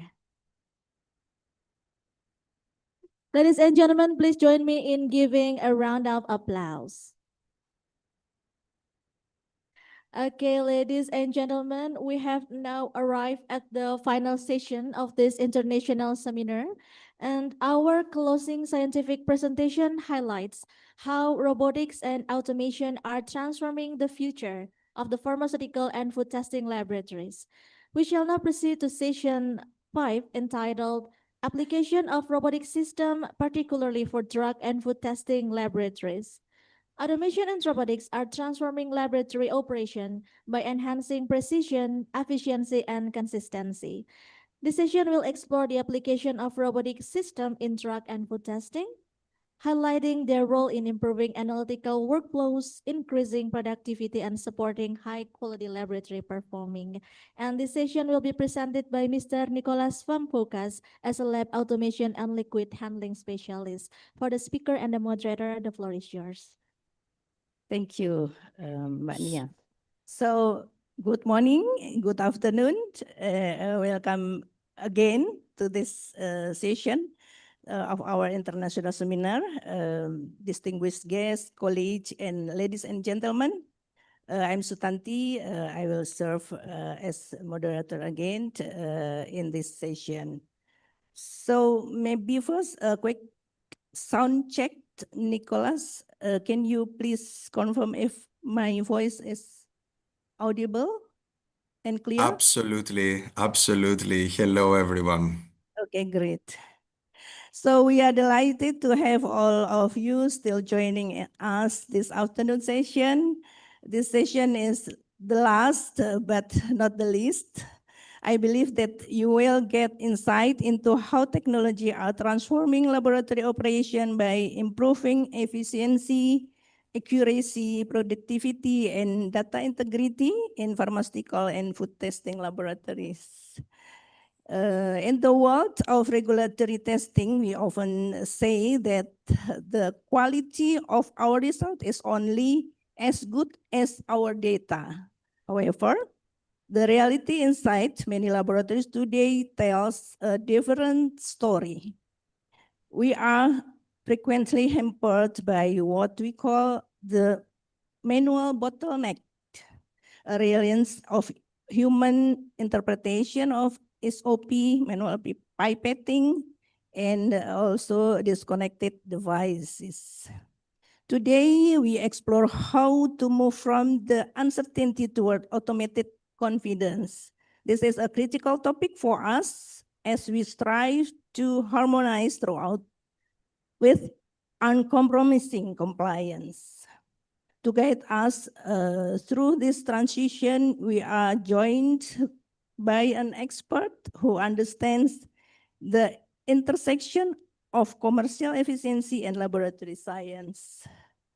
So it is my distinct pleasure to introduce our speaker, Nicholas Pamfolkas. So Nicholas serves as the Principal Commercial Manager at Waters Corporation. With his extensive experience in lab automation, he focuses on simplifying the path to impact for laboratories across various sectors, from biologics and bioanalysis to food and environmental testing. So today he will share how a connected ecosystem can transform the weakest link in our labs into a pillar of producible, audit-ready science also. Please join me in welcoming Nicholas Pamfolkas for his presentation, from manual bottleneck to automated confidence. So Nicholas, your time is around 30 minutes for presentation and followed by Q&A session. So the question from audience will be compiled and shared to you on the screen later. Without further ado, please, Nicholas, time is yours. Thank you. Thank you so much. I will start with sharing my my slides. Just give me 1 second, please.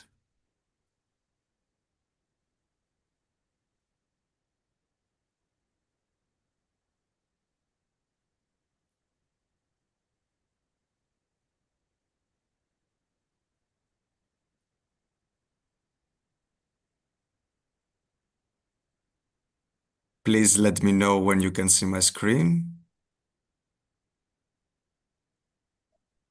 Yeah, sure.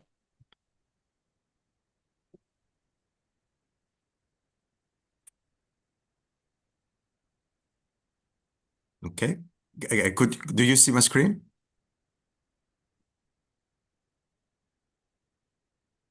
Yes, we can see your screen. Okay, wonderful. So, hello again, everyone, and thank you for your time. Over the next half hour, I want to talk about the single step that quietly governs the quality, speed, and compliance of nearly every analytical result your lab produce, the sample preparation. It's the part of the workflow that is still mostly manual, still mostly undocumented, and still the most common place data goes wrong.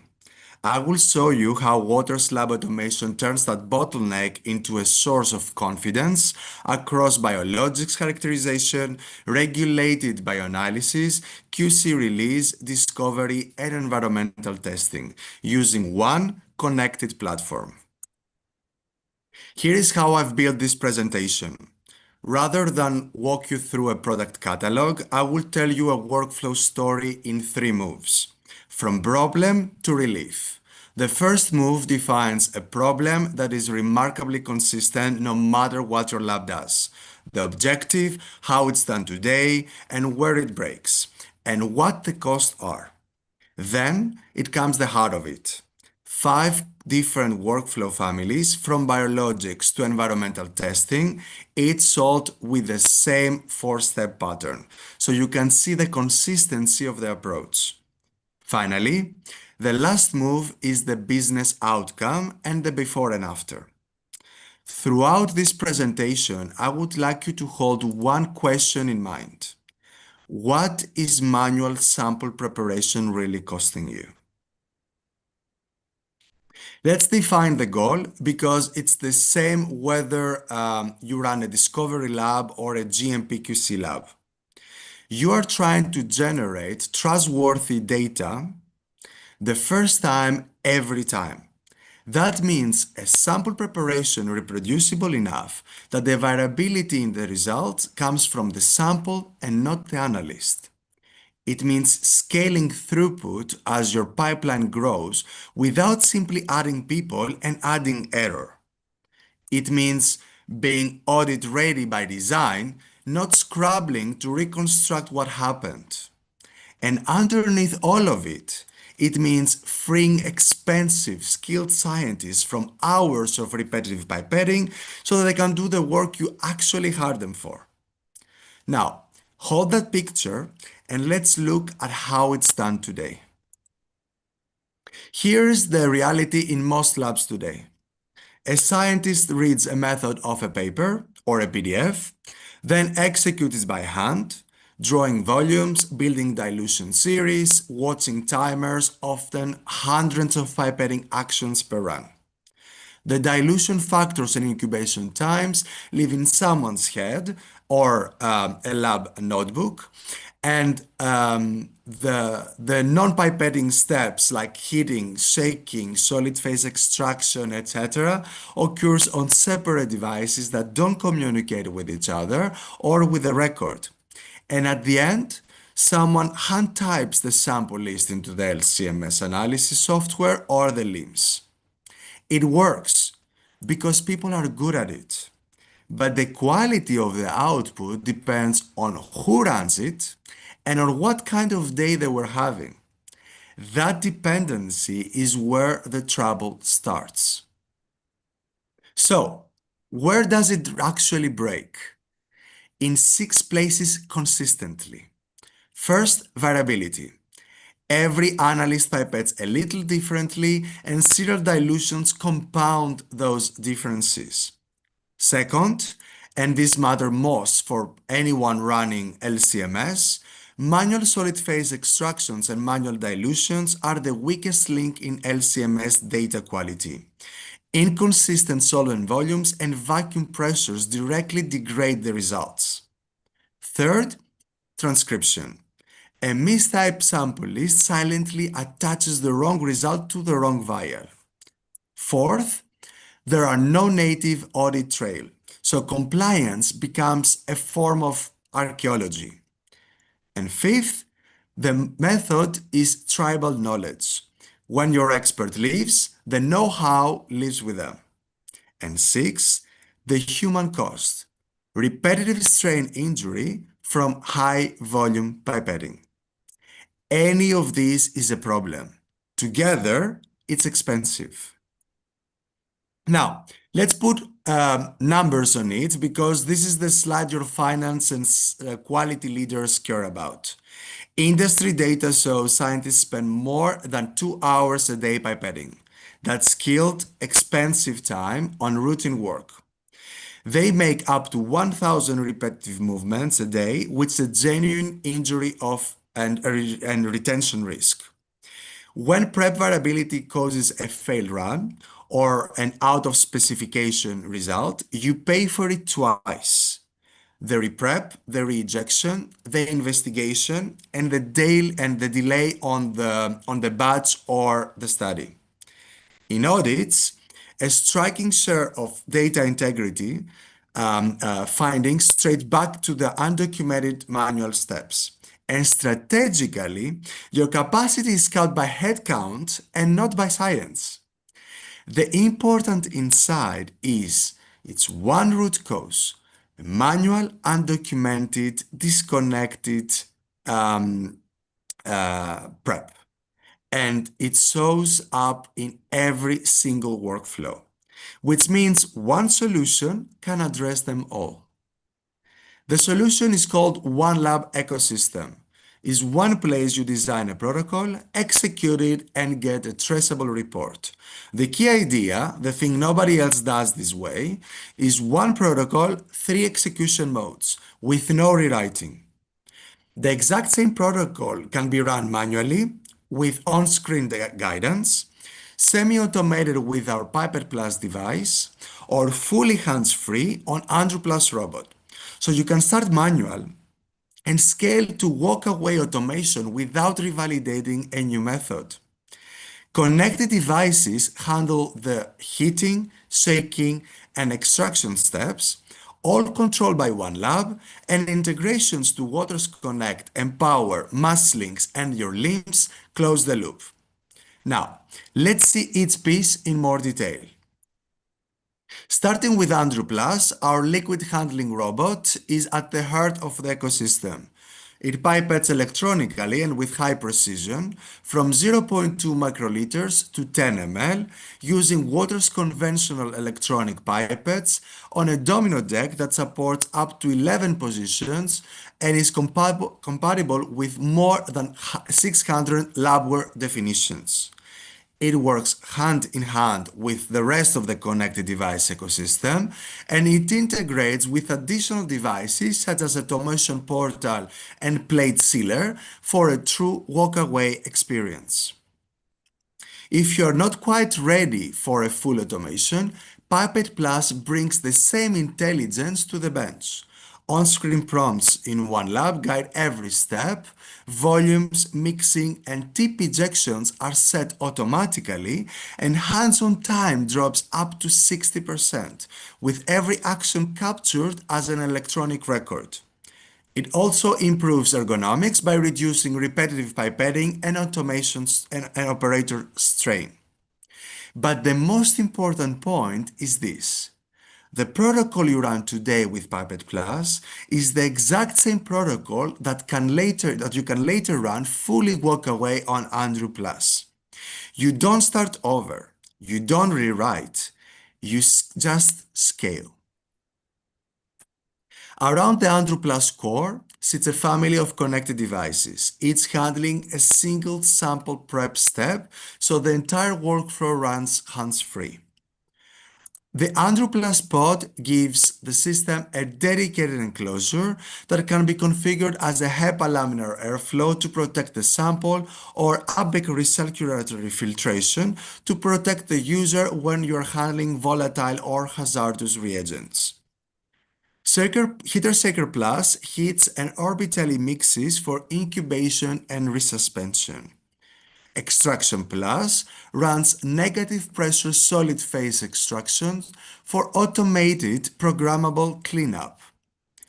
Peltier Plus holds samples at a precise set temperature with active heating and cooling. Magnet Plus handles magnetic bit separation for nucleic acid and protein workflows. And Shaker Plus adds orbital shaking to mix and resuspend across labware.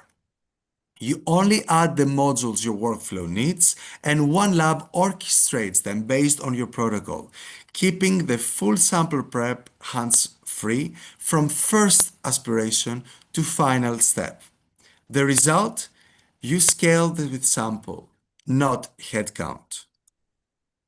Finally, tying it all together is one lab, the browser-based software backbone where you can design protocols by drag and drop and start from more than 60 validated methods and run them on any device, no coding required. It orchestrates Andrew Plus, Pipette Plus, and every connected device from one place while it's built for regulated labs with 21 CFR Part 11 compliance, full audit trails, and a tamper-evident record of every step. In addition, one lab connects with Waters Connect, Empower, MassLinks, as well as your LIMS, LDAP, and ELN, so it drops straight into your existing stack. Now, let's look at the 5 workflows, all following the same 4 pattern, same step, 4-step pattern. Here is the map for the next 15 minutes. 5 workflow families covering the different markets from early discovery to GMP to environmental testing. For each one, I will use the same 4-box card: what good looks like, what capability it takes to get there, how the shift actually happens, and what relief you feel immediately, backed by a real proof point. Watch the pattern repeat, because their consistency is the message. These are not 5 different automation projects with 5 different vendors. There are 5 applications of the same platform, the same protocol model, and the same approach to automation. Market 1 is biologics characterization, peptide mapping, glycan analysis, and other workflows used to characterize monoclonal antibodies, biosimilars, and next-generation biologics. What does good look like? These are some of the most complex sample preparation workflows in the lab, involving multiple incubation, digestion, and cleanup steps. Success means getting the same answer regardless of who runs the method, when it's run, and where it's run. Waters helps standardize those workflows through automated liquid handling, controlled incubation, validated kits, and complete electronic traceability. The transition is straightforward. We provide validated click and execute workflows built around established Waters solutions such as GlycoWorks, PeptideWorks, and ProteinWorks, allowing labs to start quickly and scale at their own pace. You can begin with guided execution and move all the way to a full walkaway automation on Andrew Plus using the same protocol. The relief is immediate. Hundreds of pipetting preparation steps become a simple load and run workflow, while critical quality attribute data becomes far less dependent on the individual analyst. And these aren't slideware claims. KBI Biopharma used Andrew Plus robot to accelerate peptide piping of monoclonal antibodies, one of the most complex biologic sample preparation workflow, improving both throughput and reproducibility. UGA Biopharma accelerated glycan analysis of biosimilars where consistency is critical because glycosylation is a key quality attribute. And for automated protein A purification, the validated workflow delivers 97% average recovery with excellent reproducibility while processing up to 96 samples in a single run. The pattern to notice is the same one we've seen throughout this section. Complex biologics preparation becomes standardized, automated, and fully traceable. The result is simple: better reproducibility, higher throughput, and less dependent on individual technique. Now, let's move to the second market. Market 2 is regulated by analysis and DMPK, the lab responsible for generating the LCMS data that supports drug development from pharmacokinetic and toxicology studies through clinical trials. Good here means your solid phase extraction and protein precipitation are so consistent batch to batch that any variability is the result in biology, not the technique. Here, Andrew Plus paired with Extraction Plus automates one of the most variable parts of the workflow, the SP, while provide a seamless handoff into Waters Connect, Empower, and Masslinks. The transition is supported by validated SP workflows across a wide range of applications, including GLP-1 analogs and oligonucleotide bioanalysis. OneHub also automatically generates the injection list, eliminate manual sample list creation, and transcription errors. The relief is simple. The weakest link in the LCMS workflow becomes standardized. Automated SP delivers reproducible recovery, strong calibration performance, and scalable throughput of 48 to 96 samples per batch, with full traceability maintained from sample preparation through analysis. The weakest link in your LCMS workflow is no longer the sample preparation. The proof here is deep because this is a core Waters territory. Automated SP removes one of the biggest sources of variability in LCMS workflows and delivers much more consistent sample preparation. We've also expanded into newer applications such as GLP bioanalysis and oligonucleotide therapeutics, exactly where many pharmaceutical companies already investing today. The results speak for themselves. Automated workflows match or exceed manual performance while improving reproducibility and throughput. For example, immunosuppressants monitoring can process up to 96 samples in under 90 minutes.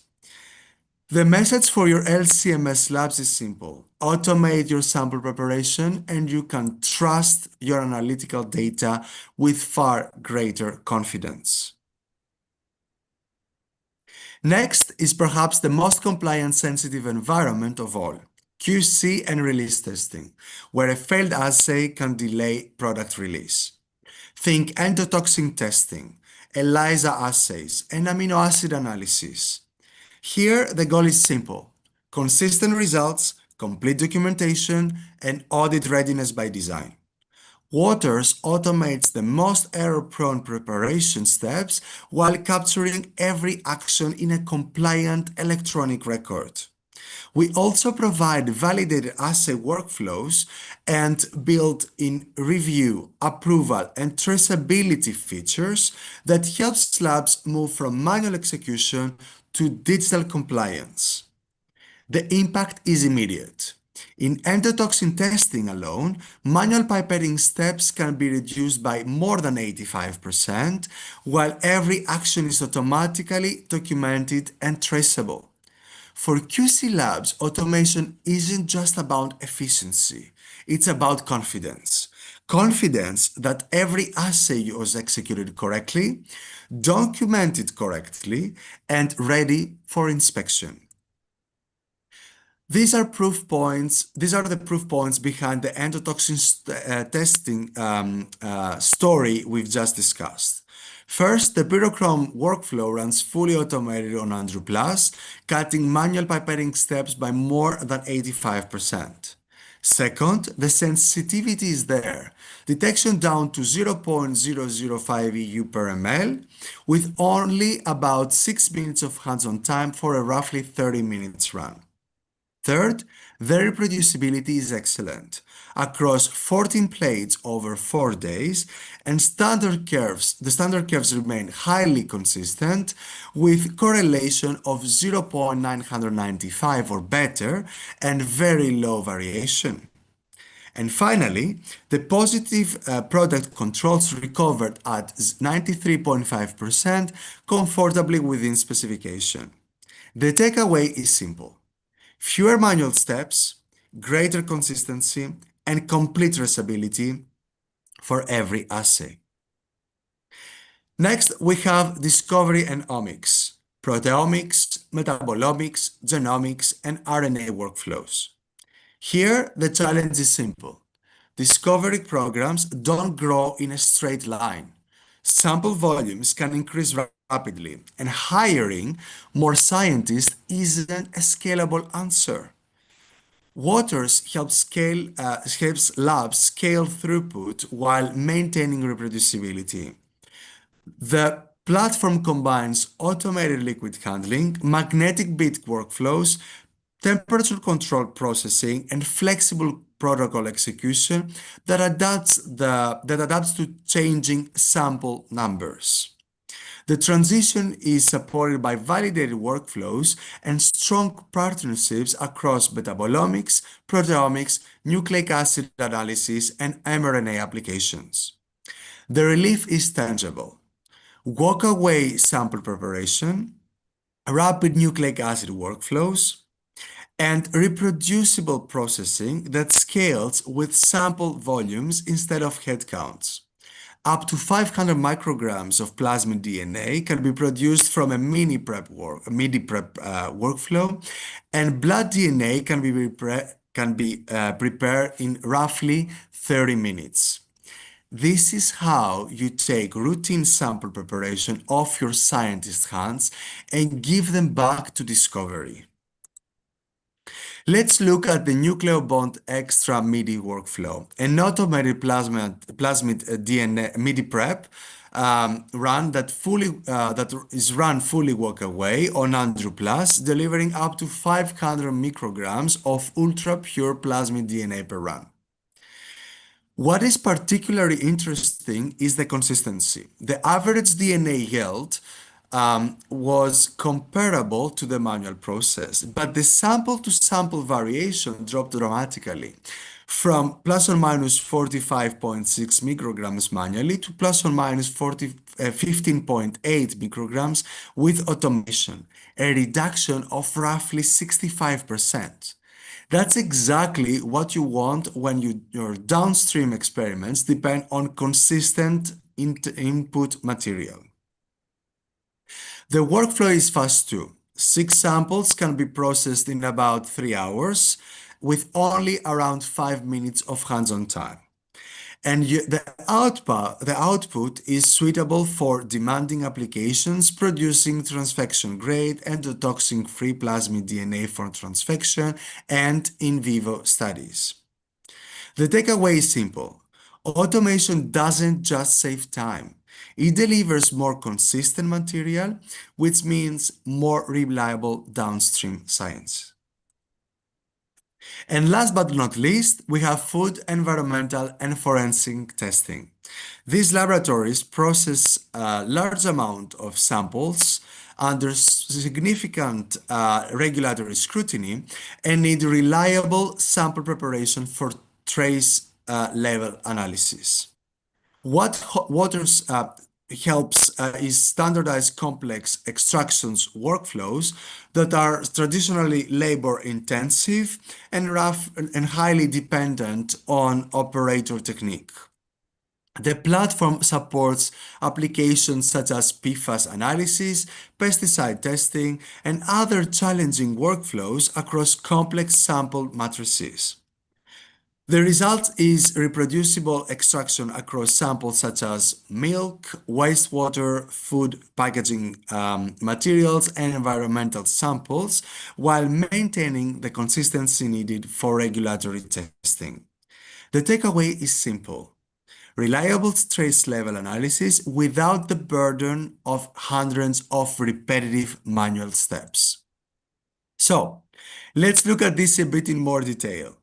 For this workflow, Andrew Plus and Extraction Plus runs the PFAS solid phase extraction workflow fully hands-free, removing the variability that comes with manual flow control and manual sample handling. For milk, the performance is excellent.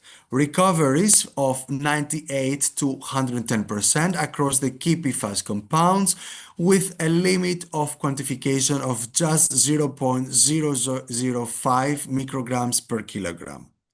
For food packaging materials, recoveries range from 93.6 to 126.6% across 14 PFAS compounds, while the full 27 analyte calibration remained highly linear, with an R squared above 0.995.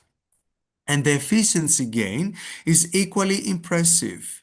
A 12 sample batch automates approximately 337 pipetting steps and saves around 3.5 hours of analyst time while maintaining consistent performance across multiple operators, days, and matrices. From milk to packaging materials, the message is the same. Automate PFAS sample preparation and trust the LCMS data that follows. Now, let's step back and look a bit at the 5 markets at once. Different molecules, different regulations, different parts of your organization, and one consistent pattern. Complex biologic prep becomes walk away and analyst independent. The weakest link in your LCMS workflows becomes standardized. Release assays become audit ready by design. Discovery throughput scales without adding headcount. The trace level environmental analysis becomes reliable at volume. 5 reliefs, one platform, one protocol model that travels from a manual bench to a walk-away robot without a rewrite. And that's really the strategic point for the leaders in the room. You are not buying 5 automation solutions, you are adopting one. So, what's the business outcome? 6 impacts. You reallocate scientists' time. Hours of days of pipetting, hours a day of pipetting comes back as science. You unlock capacity. Throughput now scales with sample count, not with how many people you can hire and train. You cut rework. Better reproducibility means fewer repeat runs, fewer investigations, and fewer delays. You get faster and more predictable turnaround because the protocol doesn't depend on who executes it in that day. And you lower risk on 2 fronts. The injury risk of manual pipetting goes away, and your method stops being tribal knowledge because they live in the protocol. The key word is compounds. The return of investment isn't tied to one application or one department. It repeats across every workflow we've looked at today. That's when automation stops being a laboratory project and starts becoming a business decision. Now, why should you choose Waters Lab Automation? 6 reasons, and they are built on each other. First, one protocol from bench to robot. The same drag and drop protocol that can move from guided execution to full walk-away automation without a rewrite. So nothing you validate gets thrown away as you scale. Second, one connected ecosystem. Sample preparation flows directly into Acuity, LCMS, Waters Connect, and Empower, so preparation and analysis become one connected workflow. Third, validate protocols. You run from an existing library of Waters validated and partner validated workflows rather than starting from scratch. Fourth, compliance built in. Electronic records, audit trails, and LCOA principles make compliance part of the process rather than an afterthought. 5, proven across 5 markets. The same platform supports biologics, bioanalysis, QC, discovery, and environmental testing. And finally, it scales with you. Add only the capabilities you need, whether that's Extraction Plus, Magnet Plus, or Heater Shaker Plus, and grow throughput without growing headcount. The Waters advantage is simple. One connected platform that travels from a manual bench to a walk-away automation without a rewrite. Now, let's spend a moment on compliance. With one lab, documentation stops being something you add afterwards and becomes a byproduct of the work itself. You get 21 CFR Part 11 and European Annex 11 electronic records and signatures, while Alcoa Plus principles are enforced by design. Every action is captured as it happens and is linked directly to the workflow. Audit trail is immutable, searchable, and exportable, giving you a complete record of what happened, when it happened, and who performed it. Review and approval follow a structured log, e-sign, and peer review process with proper segregation of duties. And the deployment model fits your organization needs. A free cloud tier for discovery, a secured, validated workflow for regulated environments, and a full enterprise deployment for maximum control and flexibility. The important point is this. The same automation that speeds you up also makes you more audible. Compliance becomes a byproduct, no a burden. Now, it's time to see a bit the before and after. Before, reproducibility depending on the analyst. Sample preparation was the weakest link for the LCMS workflow. Records lived on paper and were reconstructed for audits. Sample lists were typed by hand. Scientists spent hours of pipetting. Scaling meant hiring, and critical knowledge lived in a few experienced people. After, with Waters lab automation, preparation becomes product-driven and consistent. SPE and dilution are standardized. Records are electronic and audit trailed by design. Sample lists flow automatically to the analytical instrument. Scientists spend more time on doing science. Scaling means adding samples, not adding complexity, and knowledge is captured permanently in the protocol. Same bench, same people, same molecules, fundamentally different operation, and that's the shift Waters lab automation helps you make.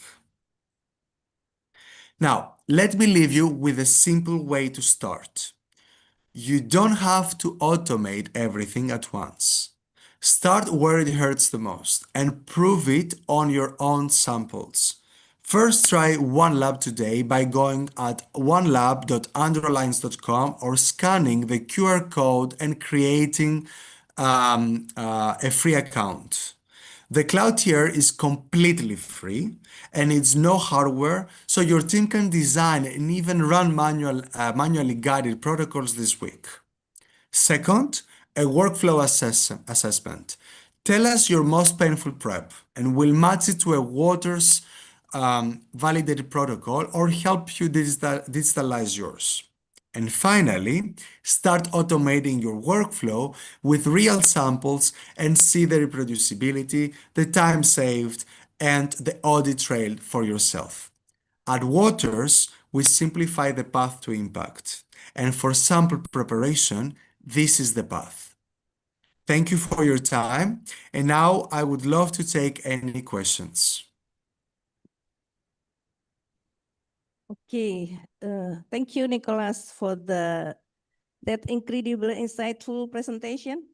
It is fascinating to see how the OneLab ecosystem bridges the gap between the manual bench and full robotic. So please give big applause for Nicholas. Thank you. Then before we proceed to the Q&A session, allow me to summarize the core of Nicholas' presentation. We have learned that manual sample preparation is the primary source of variability and the weakest link, especially in LCMS MS workflows. And we can see that Nicholas have Andrew Plus and pipette plus system, and the system allow us to scale from manual guidance to full walk-away and automation using a single protocol model, meaning no time-consuming revalidation when scaling up. And in practical terms, this leads to staggering efficiency gains. Most importantly, for our context, the system ensures we are audit ready by design through full 21 CFR Part 11 and Alcoa Plus compliance. So we will now open the floor for question. And I think first I will give the opportunity to have a question from the participant in this room. And for online participant, you can text and drop the question in the question form. So please your hand and please raise your hand and wait for the microphone before introduce yourself. Any question from this room?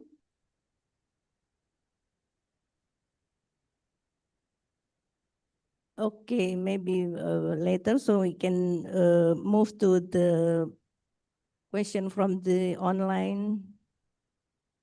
So would you read by yourselves, or I will read it for you, Nicholas? No, I can read it with pleasure. So, is it possible to connect automation or robotic system with more than one brands? What is the minimum requirement for this? Is it customized, made, or could be applied for all type of products? So, we do we are able to connect other types of devices outside of the, let's say, what we call a Waters One Lab ecosystem. So for example, we are able to connect a plate sealer, which is from Azenta, in order to create this walk-away solution where Andrew does the sample preparation, then it puts the labware into the plate into the sealer automatically triggers the sealing process, and then it moves, Andrew moves the sample, for example, to the plate to the automation portal, and then through the automation portal, it's fed into the LC to start the analysis.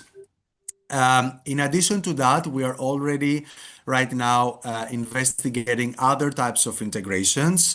For example, with a plate reader, etc. And everything is really linked on the customer demand. So in these kind of situations, usually what we're gonna do is that we are gonna try to understand what our customers need in order to perform their workflow. And based on that, and of course the business analysis and the market analysis linked to that specific requirement, then we are gonna come back with a proposal that could include as well the connection of other systems. I don't know if I answered to your question. I think can you respond from your place? I think it's okay. So Yeah, okay. Yeah, I got a thumbs up. So thank you. Okay, the question to the second question, please. As far as concerned, the protocol is processed and stored in cloud. How can we ensure data integrity, data security to prevent data can be accessed by others? Our laboratory also testing pesticides using Quaker's method, which include repetitive shaking, be still performed manually. Does the robotic system can accomplish for this action? Okay, so let's start with the first question. So that's absolutely right and very good question. So We have three types of deployments for one lab. So the first one is the cloud, which is the free, let's say, deployment and can be accessed by anyone. When I say accessed, I mean they can join, they can create an account, and they can create their own labs. This information is whatever you are going to put there. So, for example, of course, is your passwords, your emails, and everything. These are encrypted, so they cannot be accessed by the outside. And of course, no one can access your methods. So we cannot access your methods, and no other lab can access your methods. That being said, I do understand that in many situations, in many customers, we are very sensitive on the data security, right? And that's why we have the other two deployments. The first one, I would say, and the easiest to go is what we call One Lab SDS, which is a deployment of one lab in a hardware that's provided by Waters, but it lives inside your lab, so no one can access it. You decide if you want to connect to your corporate network or not, so you can have it completely isolated and completely secured. And you have the third option, which is the One Lab Enterprise, and that's a deployment where you can have it directly into your infrastructure, which is completely manage your IT. And of course, every data integrity and data security really follows your principles. Now, in terms of the shaking, so we are also have methods with been using Quakers, and I understand what you say about the repetitive shaking. The thing here is that our shaker, you can of course do the shaking manually if you want to. So what can happen in this case, if you don't want to use a Shaker Plus and you want to use your own shaking device, you can design your protocol with no problem. And then once the shaking action starts, then in that case, the system is going to pause, is going to send you a notification either on the screen, or if you connect it to the internet, you can receive an email or a notification on your Teams channel if you use Microsoft Teams. And then you can go back to the system and do this step manually, and then bring it back and resume the experiment and go ahead. But at the same time, I just want to mention as well that in our Shaker also allows, let's say, to continue the shaking, for example, even while pipetting. So it's really flexible and can really follow the customer needs. I hope, Rosa, I replied to your question. If not, please put it in the chat. Okay. Okay, maybe we can proceed to the question number 3. So how does this system ensure that electronic records are immutable and searchable for CFR 21 CFR Part 11 audit? Great. So everything that happens in one lab is recorded and cannot be deleted. So we have different tiers of, let's say, access rights in one lab. So if we talk, for example, about the One Lab SDS or the One Lab Enterprise, but honestly, even on the cloud is the same. We have, for example, the platform administrator, which is the person who can have access to everything and can do whatever they want. Then we have the administrator of the lab who can access let's say he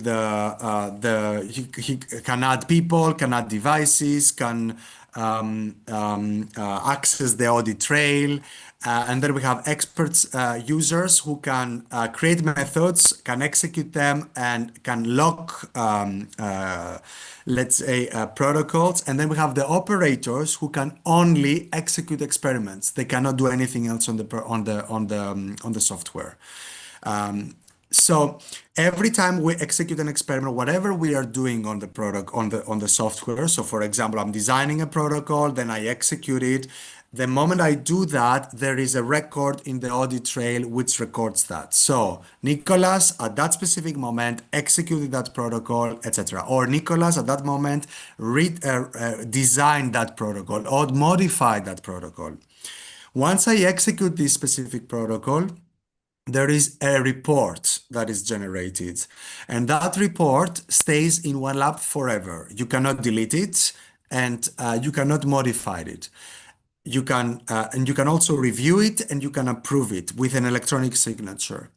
So this means that in general, whatever happens is recorded, and there is a menu where you can go, except that you can, and it's more like a menu that is easy for the user to see for everyone, but you have also a separate option where you can go to the audit trail and you can see every single step, every single action recorded there, which you can also export if you want in a CSV file for a further analysis and to search, of course. Okay. Any other question?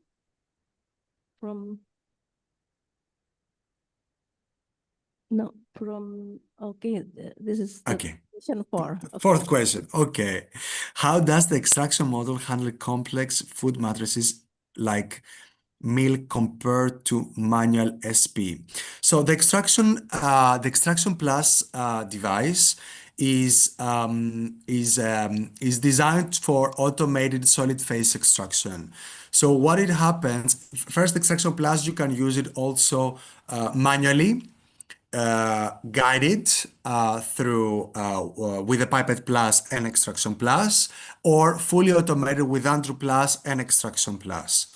So the combination, let's say, it has to be always with Andrew plus, right? So you can really like define depending on how you want to execute the experiment and what is your, let's say, the level of automation you want to apply. Now, it's designed with, it's a controlled module by OneLab, which means that you can define a pressure profile, and based on this negative pressure, on the vacuum, then OneLab sends the command to the extraction plus, and then it applies this automatically for you for the specified amount of time.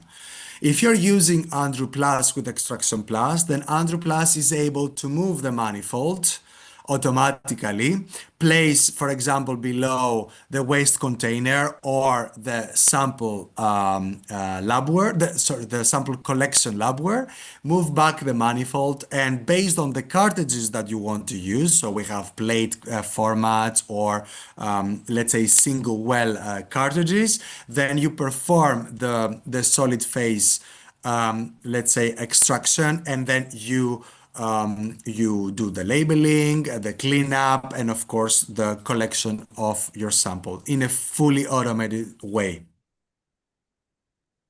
Okay, thank you, Nicholas. Next, any other questions still have? Okay. Thank you.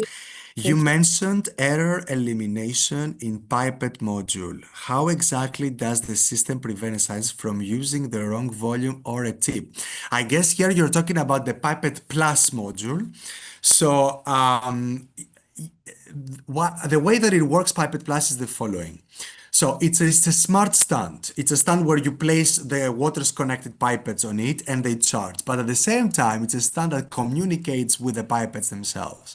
So once you execute the experiment, what happens is that you have on your screen the instructions or what you need to do. For example, the screen is going to tell you, take the pipette 300 microliters. Specifically, it tells you the one that is blinking because the pipette will blink, the screen it will blink, so like that you know which one you take. You don't need really to look at it. So you take the pipette, and then automatically the system is gonna set the volume you have in the method. You don't need to set the volume yourself. Then it's gonna tell you insert the tip. So you go and you insert the tip. Of course, this is something that is manual, right? Because you cannot do it in an automatic way, except if you use the Andrew Plus system. If you think about it with the Pipette Plus, you are you are Andrew. So you go and you pipette. So it tells you pipette from that labware and dispense aspirate from that labware and dispense on that specific well of that specific microplate. Once you perform the pipetting step, then it's going to tell you eject the tip. So you go and you eject the tip. All these actions happen by pressing one single button. You cannot change manually the volume. You cannot do something wrong. And even if you do, because of course it can happen that you click the button a bit faster and for any reason you went to the next step or you did something that you were not supposed to do because instead of pipetting on well A1 you pipette in well A2, then in that case you have the option to say I made a mistake. The system is going to pause. It's going to open a new window where it's going to ask you to describe what mistake you did. And then it's going to tell you to correct it. All of this is recorded. So it means that later on, when you have the report, you could go and you can review and say, okay, yeah, I made this mistake and I fixed it that way. And I know that if for any reason there is a variability on my protocol later on the analysis, it's because possibly of that, or maybe not because I fixed it. Okay, thank you. I think there is, okay, more questions. The Yes. next question, yeah, please. Yes. So does this support the Alcoa principles contemporaneous and attributable? Yes, absolutely. Automatically during execution, absolutely. Every action is recorded when you execute the experiment, and everything is let's say mentioned into the report. So whenever we execute an experiment, everything is goes like, for example, you have an experiment report at the end which says Nicholas executed that experiment at that specific moment, that specific experiment with this labware, with this device, with the serial number and everything.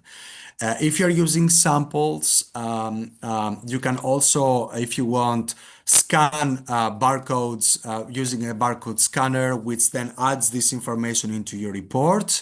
Or if you can even type them manually, or you can add them through a CSV, whatever is easier for you. And every single step that you are doing or Andrew Plus does, it's recorded. So for example, step 1 says I had to pipette from plate 1 to plate 2, that specific volume with these specific settings. Like for example, I had to do 200 microliters with respect to liquid, aspiration, on the fly destination, or for example, with respect to bottom on the destination, and then I need to do some mixing. All of this is recorded.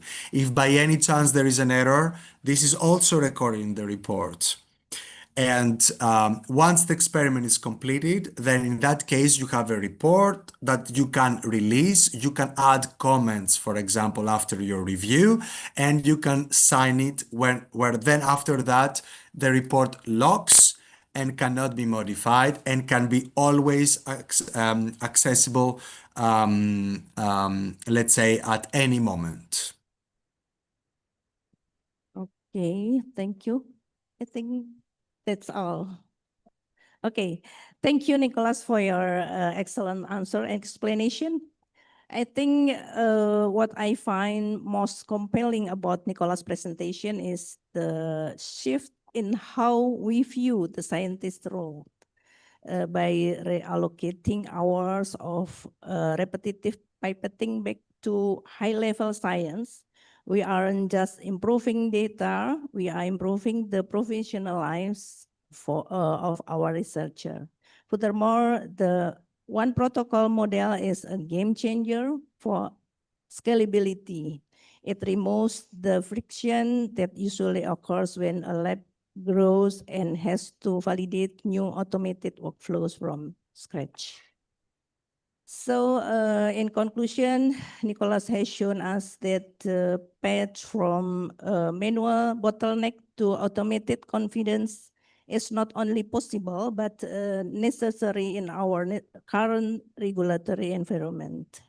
As we move forward, let us take the question he posed at the beginning. What is manual prep really costing you? Thank you, Nicholas, for your time and expertise shared, and thank you to our audience for your engagement. Let's move forward with the confidence that we can indeed simplify the path to impact, and this conclude our session.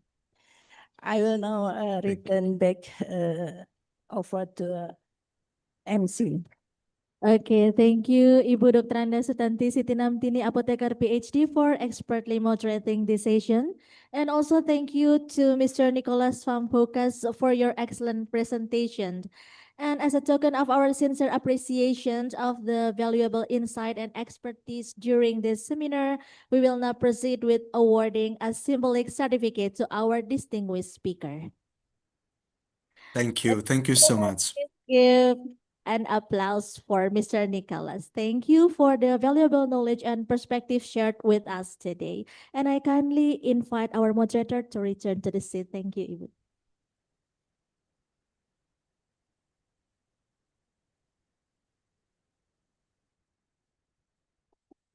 Okay, ladies and gentlemen, we have now reached to the one of the most anticipated moments of the today's seminar. But before we close this session, it is again time for our lucky door prize draw.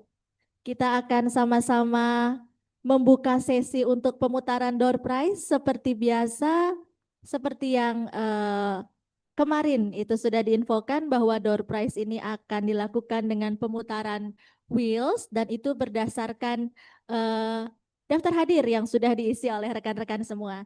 Akan diundi 4 orang pemenang dan kami harapkan nama-nama yang keluar itu akan masih ada di Zoom dan kemudian open mic untuk menyatakan kehadirannya. Jangan lupa pula kami memberikan kesempatan karena salah satu persyaratan dari panitia adalah harus memfollow Instagram P3OMN terlebih dahulu dengan alamat pppomn.bpom. Jadi nanti teman-teman panitia akan mengecek untuk yang beruntung.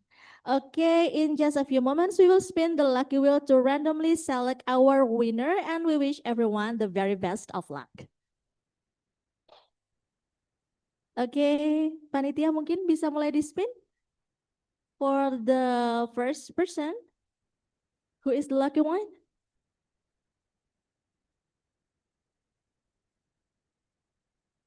Oke, congratulations. Selamat kepada Amandika Galih Arinto Wibowo. Apakah yang bersangkutan masih ada di Zoom? Silakan open mic.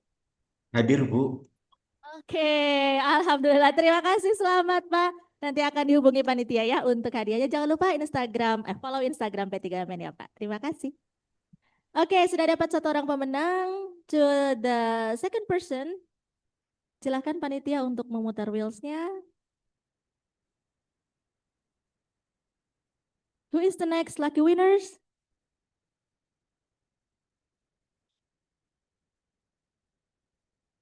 Oke, congratulations. Selamat kepada Ibu Elizabeth Sabatini Siagian. Apakah Ibu Elizabeth hadir di Zoom?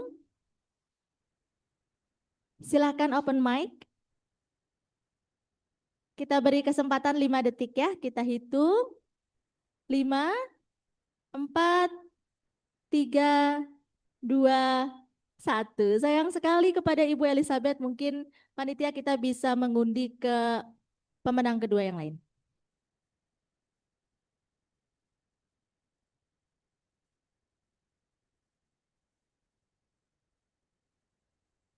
Siapakah yang beruntung kali ini? Ya, selamat kepada Bapak Naufal Ilham Hadi Wijaya. Apakah Bapak Naufal hadir di Zoom? Silahkan open mic. Tidak ada juga. Oke, sepertinya memang tidak hadir di Zoom. Kita akan langsung wheel saja untuk yang berikutnya.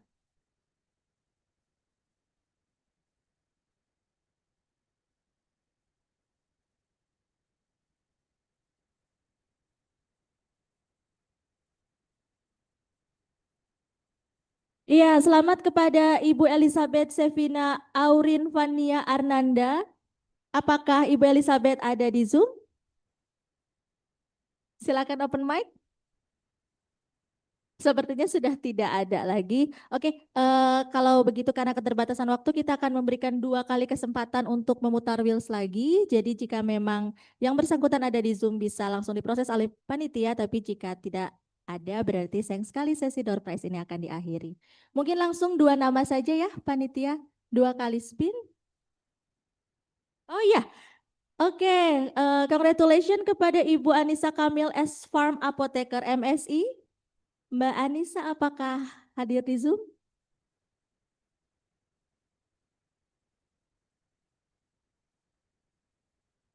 Tidak ada juga, oke mungkin selanjutnya.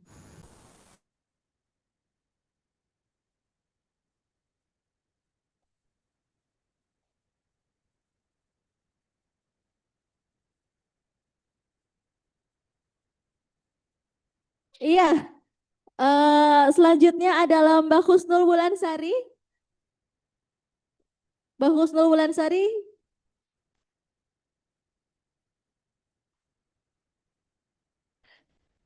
Iya.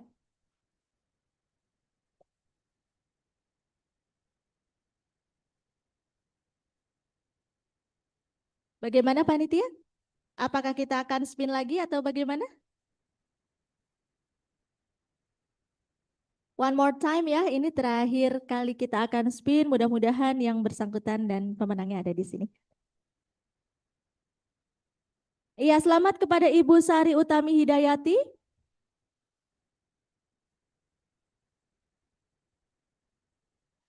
Iya, boleh. Kalau tidak open mic mungkin bisa langsung raise hand atau chat ke panitia.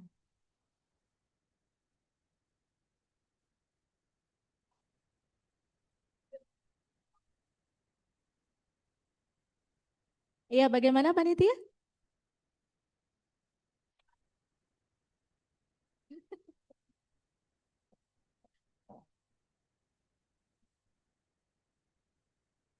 Oke, ternyata sudah tidak ada juga. Kalau begitu keputusan panitia akan diundi 1 kali lagi. Silahkan panitia untuk memutar lucky draw-nya.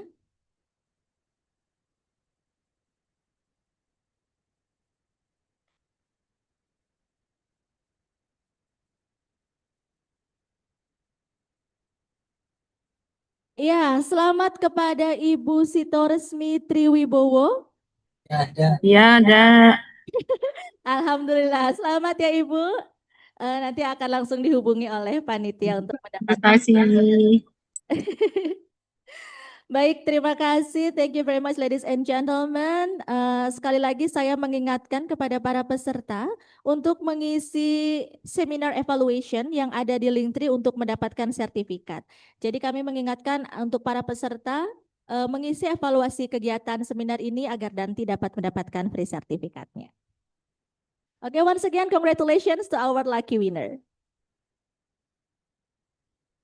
Ladies and gentlemen, now we move to the closing session of this international seminar. Over the past 2 days, we have explored a wide range of scientific advancement, exchanged valuable experiences, and strengthened collaborations among experts and professionals from various institutions and countries. And as we come to the closing session of this seminar, it is now my honor to invite the chair of the organizing committee, Ibu Nur Aini SSC MSc, to deliver the closing remarks. Please welcome.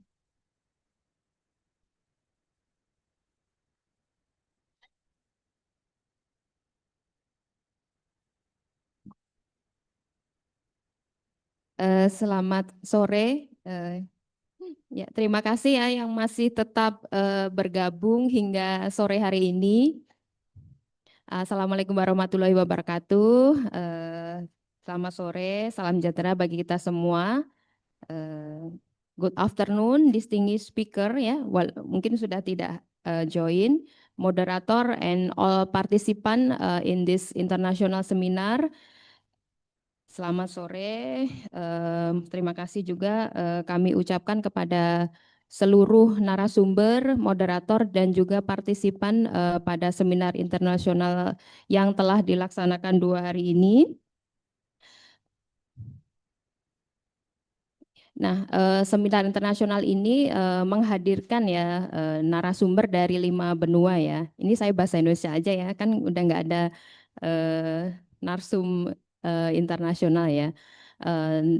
Jadi menghadirkan narasumber dari 5 benua dan berkolaborasi juga dengan internasional organisasi ya seperti USP, WHO, dan juga instrumen provider seperti itu, dan juga mengundang juga peserta dari akademisi, laboratorium eksternal BPOM, internal BPOM, dan juga UMKM juga seperti itu.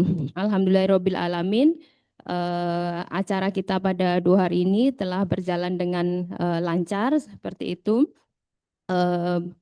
Beberapa topik yang telah di-cover dalam seminar ini seperti HPTLC, kemudian LIMS, digital, automation, green laboratory, kemudian rapid mikrobiologi, dan juga terkait quality assurance. Mudah-mudahan materi yang kita peroleh selama 2 hari ini bisa bermanfaat bagi Bapak Ibu peserta semuanya dan bisa diaplikasikan di masing-masing laboratorium maupun institusi.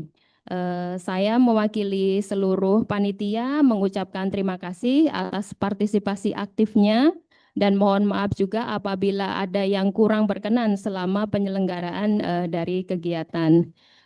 Mungkin demikian untuk penutupan kita kali ini. Wabil taufik wal hidayah, secara resmi kita tutup kegiatan seminar internasional. Alhamdulillah, terima kasih atas partisipasi semuanya. Warahmatullahi wabarakatuh. Waalaikumsalam warahmatullahi wabarakatuh. Thank you Ibu Nur Aini for formally closing this seminar. Please give her an applause.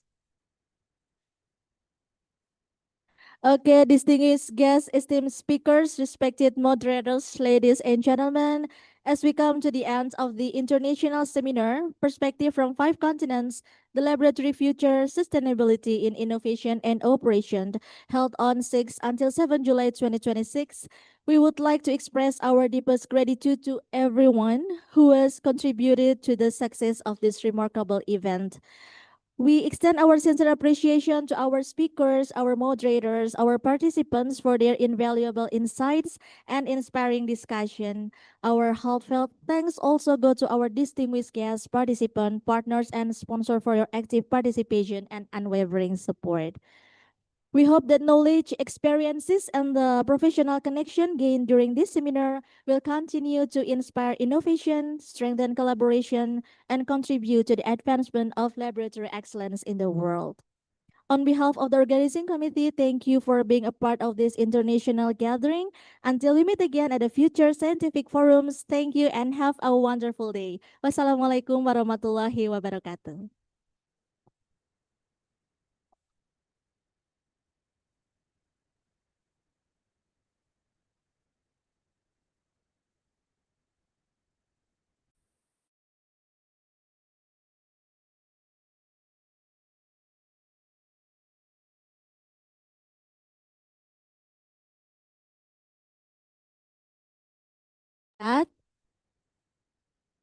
Untuk sertifikat dapat diakses pada link tree peserta kegiatan.